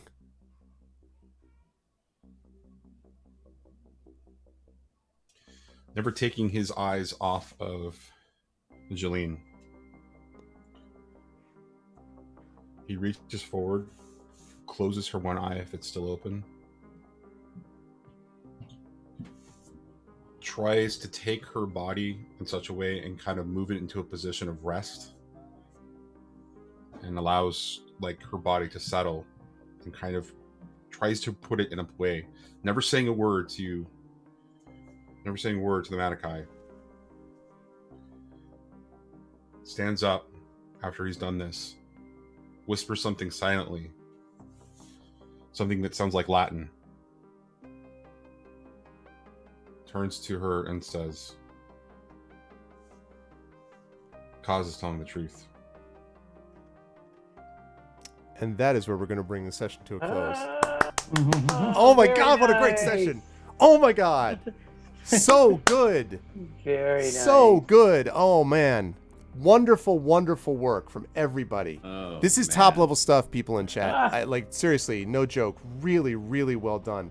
And I have to say, man, was I loving the hell out of the fact that it was space opera doing this. Like I just, you know, like you know, my jam is fantasy, but man, when you get good science fiction, so good. Really, really well done, Mike. Congratulations to all the players. Great job. And lovely moment, Johnny, at the end. Very well done. Let me jump over, start with Mr. Man in a Field. Yes. Don't you want to go for another 4 hours? Dude, listen, you have no idea, but I did promise. And this actually ended up being a nice, tidy 3 hours with a break in the middle, which was solid, so it worked out well. But, man, yeah, exactly. I wanted to give, and I could tell it was there, and I'm like, Johnny gets the cliffhanger this time, so Aramis with the cliffhanger. But I'll start with Kaz. Zach, beautiful work with Kaz today. The session that was, I adored getting a chance to actually play a session like that. I think it's because I've been seeing so much of the Final Fantasy VII remake stuff that I was getting a little bit of a Sephiroth Cloud vibe a bit, where there's just like having this big discussion with it. Yes. But really, really lovely work in your own Matrix mind, so to speak. How did you feel about today? Where will the lovely folks see you next? And so it continues, the mission of this long winter thing. Of course, Zach, have taken notes about the significance of Baludan and all of that, so that's interesting. Yeah, I should say, by the way, just to get the spelling right, it's so it's Laris, Laris, Baludan. That was what they said. That was what Janine said, or Jeline, rather. Sorry, on you go, Zach. But yeah, doesn't get crazier than having a demigod AI implanted within you, and building reduced to fine, silky lace ash. This got more spa-like, by the way. Every time we describe them, just like, Jesus Christ. Is it like any Yankee Candle, kind of? Like, no. we come back to Sector 77 like way after all this is over. We're laughing about the story. We look across the bridge. It's like, oh, they got a Bed Bath and Beyond over there now. That's great. Oh, look, it's a Korean spa. That's just lovely. Yeah, it's wonderful. The roaches have turned into a spa. They've all spa gone game. Yeah. It was a great session. Always nice to get that sci-fi fix and to continue this when did we start doing this? Has it? It's been a couple years. It's been a couple of years. Been a Two couple years of and 2 years, months. yeah. So Yeah, absolutely. Oh, and perhaps I should mention, just because it might be important, that the crew has leveled to level 7. Finally! So level 7. no, that's not important. At all. I just wanted to throw that in there. Level By 7. the by. I do want to point Yeah, out, by the yeah. way, and I should point out, you guys know, right? You all realize that this is day 42. So you've received the answer. Very nice. I'm just saying. Wow. I'm just saying. I'm just saying. I Goodness planned that gracious. 42 episodes ago. No, I didn't. But yeah, 42 yeah, it episodes. And yeah. Great time. The fine people on the internet will find me streaming tomorrow some Minecraft roleplay, and then in the sci-fi vein, tomorrow night at 6 p.m. Pacific, I'm going to be continuing my playthrough, my synced playthrough of Alien Isolation, which is a great, terrifying game. And my friend Maddie and I are playing through it together. It's a single-player game, but we started the game at the same exact time, and we're trying to stay synced up so we communicate as to what room we're in. What's funny is the AI of the alien is different, so we get killed at different times and different scary things happen. So it's great. Huh. So that's been happening, and I look forward to the next session. And I'm sure we'll all talk about all of our new goodies that we get from level 7 when we start next I time. look forward to hearing about And this I one. look forward to ArvCon too. Yeah. I look forward to all those things, new abilities. Yeah, and I think it's going to be interesting because you'll have a chance to play the session, because you're going to be going into a portion of the adventure called Sensations of Bliss. Is going to be the portion that you're going into next. So I can't wait to sort of see how that goes out. Also, I need to go drop a couple of lines to the fine folks at Alligator Alley and ask them to quickly put together a DLC for Bellare suit making. So that'll be achieved through loot boxes. I imagine And, I might be having some conversations with Rich Lescaflair pretty soon. Yeah. here. Yes. I look forward to seeing all of that as this goes through. But thank you, Zach. Really, again, great work today. And Carlos, again, sleep well.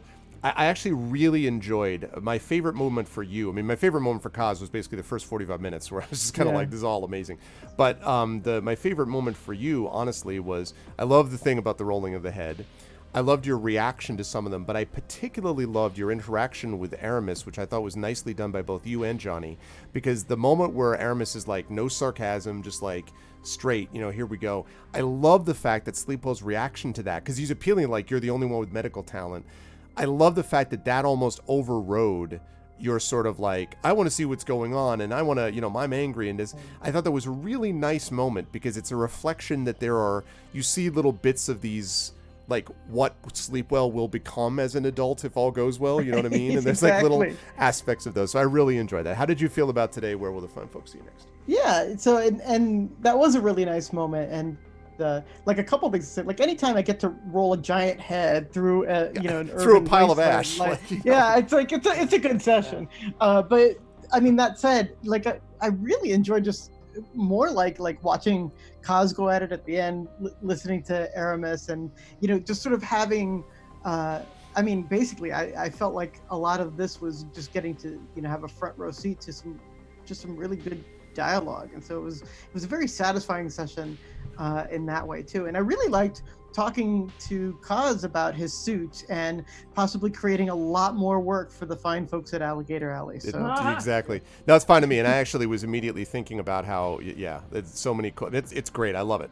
So it's cool. Yeah. Whatever you decide to do, it's great. So yeah, I mean, it was a great session. It was tons of fun. So yeah.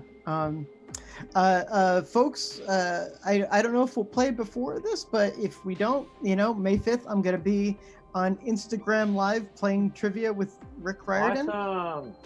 And that's for the book release, Sal and Gabby Fix the Universe. It's released on May 5th. And so we're doing a trivia contest, a bunch of silly stuff. And that's like the big thing. No, that's awesome. And again, folks, this is also for the people who'll be watching the video later on. Make sure I'm biased as friends of these people and as an author myself, but please make sure to support these folks as these things come out. Carlos's case, obviously, again, I'm biased because the book, is a friend, but also, and Sal and Gabby is really, really good. Carlos is an excellent writer, and we really want to make sure that we support the next book that's coming out, because it's great, and because COVID-19 is upended. We are all walking through our own fine piles of ash at the moment, so to speak. And so we're in the midst of this terrible thing, which has had effects both in terms of life, but also disruption too. And so definitely let's make sure that we get behind it and support it as much as we can. May 5th, I believe, is actually a Tuesday when I normally stream. What time is that again, Carlos? On May 5th? Is it? You're muted, I think. Yeah, sorry, it's 8 p.m. Eastern. 8 p.m. Eastern, okay. So yeah, I will probably try. I'm going to see if I can at least stop by and watch some of that, or what. I mean, because that would be great. So I'm going to try to do that, and hopefully we can maybe post something about it as well. But either way, I'm sure that it will end up doing well regardless of the circumstances, because it's good stuff. But thank you, Carlos, very much. Can't wait to see more Sleep Well next month. I really also, Kat, was enjoying the way that, as Petra is sort of going to have this stuff picked up, Petra is, again, there are more references made to this now, that there's more and more stuff that's going to pile up about Petra and her past and so forth. And you noticed, I don't know if you saw this, but when you made the comments about Tezora and just being like, I don't know where Tezora is, but she's probably somewhere like getting into trouble and doing stuff. Like chat was just like, that's, someone said, Rock God, I think, said that such and so was peak Sleep Well. A lot of people were like, Petra's awesome. Like that's kind of peak Petra, because it's this sort of somewhat world weary, like, oh Jesus, her, like that kind of thing. And it was interesting to see how that is all going to play out, since Petra is such the kind of stabilizing force in a lot of ways on the group, and yet right now you don't have any better idea than anyone else about how to handle things given all this crap that's been laid on you. So how did you feel about today, and where will the lovely folks see you next? I thought it was a lot of fun, as always. This group is just, it's fun to watch the interactions, and I particularly enjoyed the moment where Petra was just like, Sleep Well, we'll want this. Yeah, that was great. Hey, Sleep Well. After you pulled it out with no problem, like, there you go. It's like the life cereal, but a severed head. Look, it's Otis's head. That's it, exactly. Oh, God. So where can you find me? I'm actually doing daily co-working sessions on Zoom with all my Patreon peeps and a bunch of the people that are students and friends and stuff. And we're doing those every day. It is what's keeping me productive and somewhat sane. So check that out if you're interested. And I do want to mention that this weekend we've got 2 classes coming up. Sunday, Monica Valatinelli is doing a class called Introduction to Game Writing, and it's the second time she's given it. It's a really cool class. That's good. And then Saturday, actually, I'm teaching with my spouse for the first time. It will be his teaching debut. Oh. If you've ever ordered Starbucks on your phone, he is the guy who sort of drove that. And in fact, a bunch of mobile apps. And so we're going to be talking about how coding and fiction writing intersect. And I think it's going to be really interesting, because I code a little and he writes a little fiction. And so I think it'll be a lot of fun. Oh, that's going to be awesome. And now it's just making me miss Starbucks that I haven't had for a long time, not as many of us have not. Thank you, Kat, so much. We look forward to having you back on that, and hopefully back with, hopefully we'll be able to get another Rambo Academy class. We need to do another Rambo Academy. At some point. Yeah. But I understand obviously what, as time allows, but either way, it was great to have you here. We will have you back again with us next month. And last, Johnny, who got a chance, it's funny, Zach on one end bookended the front of this, and Johnny brought it home with the role play at the back end of this. I mean, listen, I don't think I need to say any more about Aramis's favorite moment for me. This session was definitely the entire sequence in the bar. From the entrance of it, the way, actually everything leading from you leading up to it, what you said to Sleep Well, which surprised me, actually. I did not know how you were going to handle that. So the fact that you said what you said felt completely right. And as is often the case with wonderful character development and story development, frankly, it works the best when you don't expect it, and yet it seems imminently logical after it happens, right? And of course, that's how the character would have developed now that I see it. So you did a really good job with that, and, managed the end, Jolene's end and all that really, really well. So kudos, very good stuff. How did you feel about today? Where will the lovely folks see you next? Yeah, today was really, it was one of those, almost what I would call a bottle episode in some ways, or, a nice bookend to the next big adventure. And the roleplay that was going on in the beginning, the various interactions, as Kaz was revealing all this information was all fantastic. And I wasn't really sure where Aramis sort of fit into this whole thing. I mean, there was a lot of things that were coming up about Aramis in the conversation with Winter that really felt true, but at the same time were also something that I was questioning: is how do I bring that in and still present what I assume is going to be sort of the next role that Aramis is going to have. And then it was just perfect as stepping out, doing the Esper sense, rolling the investigation and botching it, and then finding myself with Jeline to really find an opportunity to present another side of Aramis, something that I don't think Sleepwell has seen, but might have been seen right at the beginning, which is the serious, sort of sober and very frank side of Aramis. Yep. Especially, by the way, because Jeline and you, I thought, had a connection there in the sense that both of you were kind of practical people that were like trying to do the best you can for people around you, and so, there was something to be said for that also, that you were the one who got to say goodbye to her in a way, at least in that particular way. So that struck me that way also.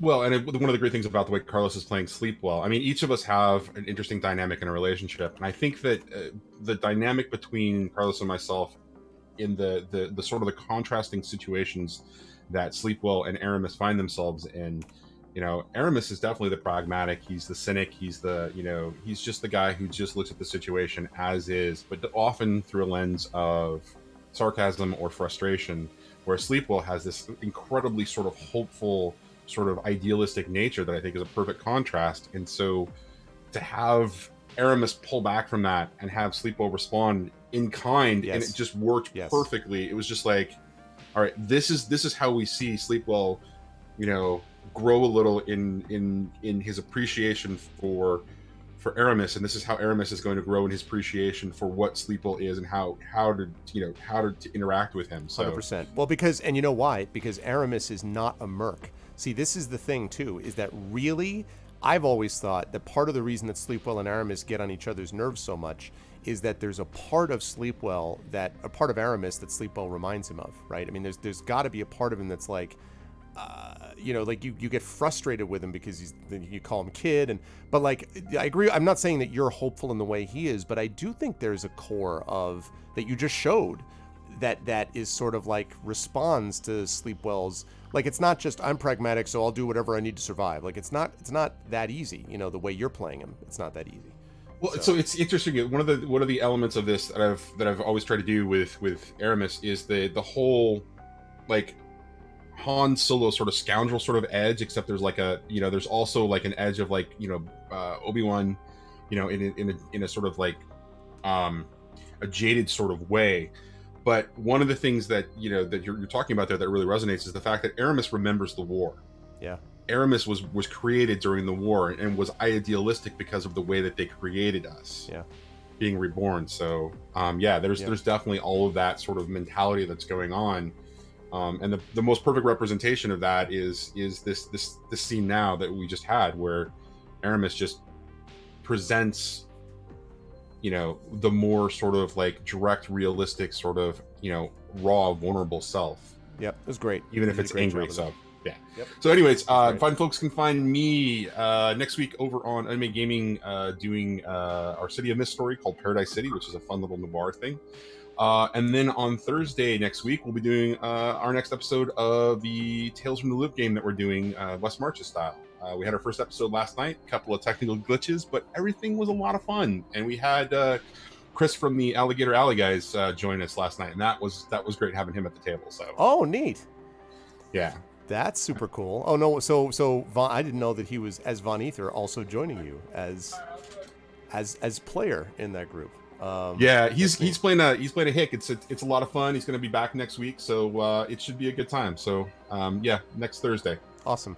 That's good stuff, man. So great work from everybody again, and I am super excited. As I say, chat, you will get not only a regular session with these folks, but then I'm hoping a really awesome ARVCon session, the session afterwards for them, and hopefully that will we'll see how that brings things to a head. But great work tonight.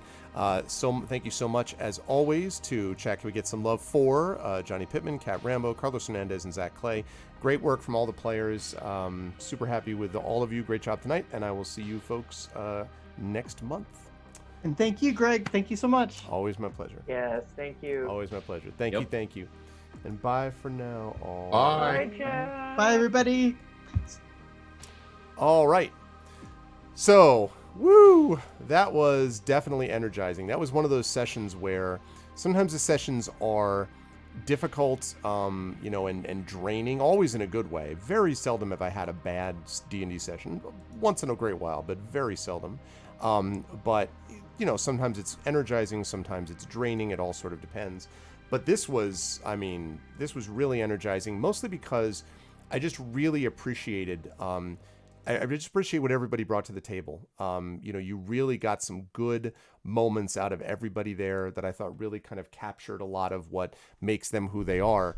And I do want to say that this is part of why having an extended campaign can be so useful.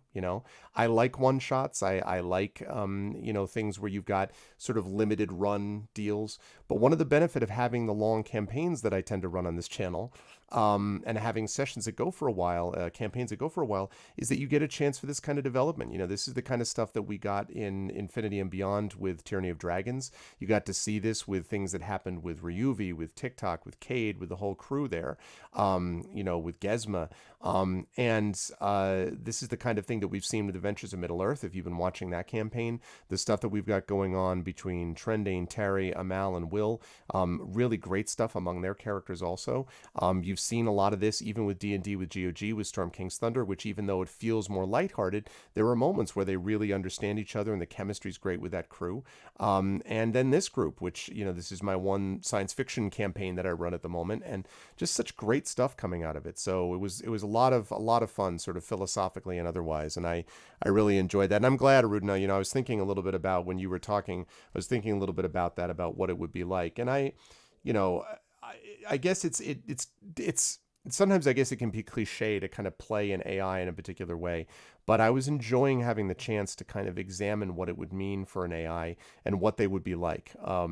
There's again, I've had in my mind quite a bit the appearance of Vision, the Marvel character, and the conversation at the end of the underrated Age of Ultron that he has with one of the last Ultron things. And that conversation between the two of them actually was partially inspiring for this sequence that I had tonight with Kaz, with a Winterhead with Kaz, because it just reminded me a lot of sort of how people can perceive things differently and both be right.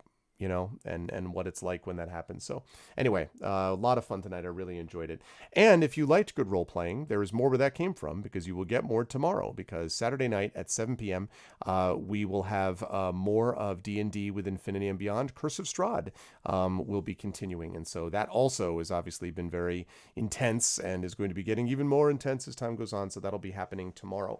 And then next week, as a reminder, for those of you who missed the beginning of this, on Sunday at 7 p.m., I will be debuting a mini campaign of Speculate Twitch joint mini campaign involving the Blades in the Dark folks. This is going to be a new mini campaign involving Brandon O'Brien as the GM, and then Mike Underwood is playing in that, and then I won't mention the rest of them yet because I want to make sure that they have a chance to make sure that all the cast is confirmed, but I will announce more of that tomorrow. That is going to be happening Sunday, 7 p.m. Eastern. That will be, again, a joint event, so that'll be broadcast on my channel, and then it will be cut into audio, and it will be broadcast as part of my Speculate audio podcast, which I co-host with Mike Underwood. And then that's going to be on Sunday, so you will not want to miss that. And then Monday night, we have got Emberwind. So Monday night is Emberwind with John Helfers as GM, and then we've got Saad and Marie Bilodeau and Jen Brozek and Brahms. They will be here on Monday evening at 7 p.m. Then Tuesday the 28th at noon Eastern, we have got the Patreon Field Chat Chosen Game of the Month, which is Planescape Torment. And then I've got more of the Witcher 3 Wild Hunt at 4 p.m. Tuesday. That's the 28th. Wednesday the 29th, we have another community D&D to make up for the one that we missed before. So we're going to have another community D&D, Dragon of Icespire Peak, with Shadow Mage as your GM, and then Rock God and Hoodie and Echo Alpha X5. That'll be happening 9 p.m. on Wednesday the 29th. Thursday the 30th, we may have a rescheduled Masters of the Dungeon, but I need to confirm with Dot. I'm not sure if that's going to happen, but it's possible. And then on Friday, Friday the 1st, that will be the end on Thursday the 30th, and then Friday the 1st we'll have something. I think what is scheduled for Friday the 1st was the conclusion, or near conclusion anyway, of Detroit Become Human. So that's what we've got going on. So very exciting about that. No, I am not playing in the Blades in the Dark game. I am, however, going to be playing in a new Star Wars Scum and Villainy game, which will be happening the following week. We're going to be premiering that on Tuesday the 5th. I don't want to talk too much about the players in that yet, but that's going to be great too. I did a little bit of Scum and Villainy before, and on my Speculate podcast, I did something with this, but this is going to be Star Wars related, and it's going to have a little bit of a Mandalorian tinge, let's say. So I'm going to be doing a little bit of a mini thing of that, which would basically be like one thing a month for a few months. It's not a permanent forever thing, but I'm going to be doing that a little bit on my channel as well. So that's going to be exciting. So I can't wait. It's going to be fun times. So that's what we've got going on. And yeah, can't wait. So a lot of good stuff happening. And thank you for all of those who have supported us and made it possible. As a reminder, if you didn't do so already, please follow the channel. Check out our YouTube on !ArvTube, Discord with !ArvCord, Twitter with !ArvTweets. You can find all of that on my website, arvanelleron.com. On the financial side, !ArvShop will allow you to get material for the adventures. Well, first of all, for the Infinity and Beyond crew, Curse of Strahd, and then also with the Adventures in Middle-earth group with Terry Toons as illustration, doing the illustrations for that, so you can get swag from that as well. We are soon hoping to add some Esper Genesis stuff to that store also. All of that is a little bit on hold because, again, of the current pandemic situation, but sooner, hopefully rather than later, we will have that going on. And then we have got the Patreon, !ArvTreon, which lets you get inspirations, lets you get the copy of my band's albums, multiple things like that. And, of course, the sub button right above that video window, currently sitting right now at around 60 subs, I believe, at last count. So we want to continue to push that upwards as well. So any support that anyone can give in that regard would be much appreciated. I want to thank the raid of Admiral Kirk. Thanks, Admiral Kirk, for the raid. Thank all of those who hosted and raided tonight.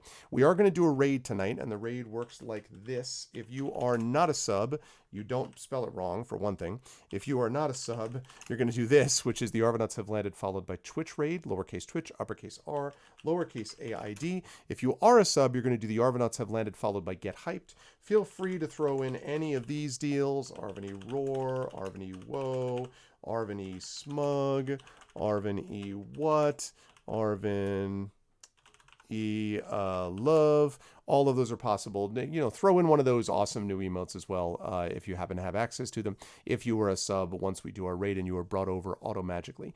Otherwise, I'm going to see you folks Saturday at 7 p.m. Eastern. I want to thank everyone who made this an awesome stream tonight. Thank you to my wonderful mods, Arudinel, Coven Guy, J-Rab, Rock God. Great work as always, guys. Good stuff. Thank you so much. Thank you to my subscribers, Arudinel, Coven Guy, J-Rab, Rock God, Echo Alpha X5, Nonstop, Instructor 6, Lone Wolf 67, Mrs. Dunsel, and Trishy Mats. Thank you all so much to the subs and the Patreon supporters there. Thank you so much to another TT viewer, X-Man, Cat Rambo, Commander Root. I'll come back to Cat and the others in a minute. Dinu, Dragon Smoocher, Dragon Spear. Dragon Spear, for some reason, didn't show up in the other list. Ganja, Dragon Spear's a mod, he's awesome. Ganja, Hall, Lurks, Red Lear, what's up, Red Lear? Armistino, running out of name changes, that's right, I love that name. Shrimpy, U Christensen, Universe, V&K, Video Store Cowboy, more about him in a minute. Virgo Praz, Waza, and Zach Clay. And speaking of those, most thanks tonight to my wonderful players, to Right Teach Play, Carlos Hernandez, to Cat Rambo, to Video Store Cowboy, Johnnie Pittman, and to Zach Clay. Same name, Zach Clay. So much good stuff. Thank you so much to my wonderful players tonight. Thank you as well to Alligator Alley Entertainment for sponsoring this campaign and for producing this awesome game. And more to come where that came from. So that's going to do it for me. Thank you, everyone. Much love to all of you, and I will see you Saturday. I did say your name. There you are. Thanks as always to Dragon Spear, and thanks to the rest of you. Stick around for the raid, and I will see you lovely folks for Curse of Strahd, Infinity and Beyond, 7 p.m. on Saturday night. Until then, everyone be good to each other. Have a good night.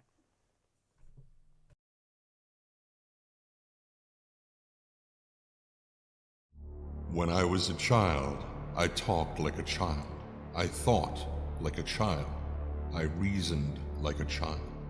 When I grew older, I set aside childish ways. Corinthians 13:11. In the distant future, mankind has spread into the stars and found it is not alone. Within the cluster of planets known as the Silrain Heart, many races strive for survival or supremacy. But throughout this array of planets, societies, and cultures, each has one thing in common: the crucibles. Scattered throughout the galaxy, each moon-sized structure contains a core of raw sorin, a form of mysterious energy used to power ships, cities, and sometimes the warping of the fabric of reality itself. Beings who can do this have been given a name: Espers. The power of God has been granted to God's children. It is a time of terror. It is a time of wonder. It is the time of Esper Genesis.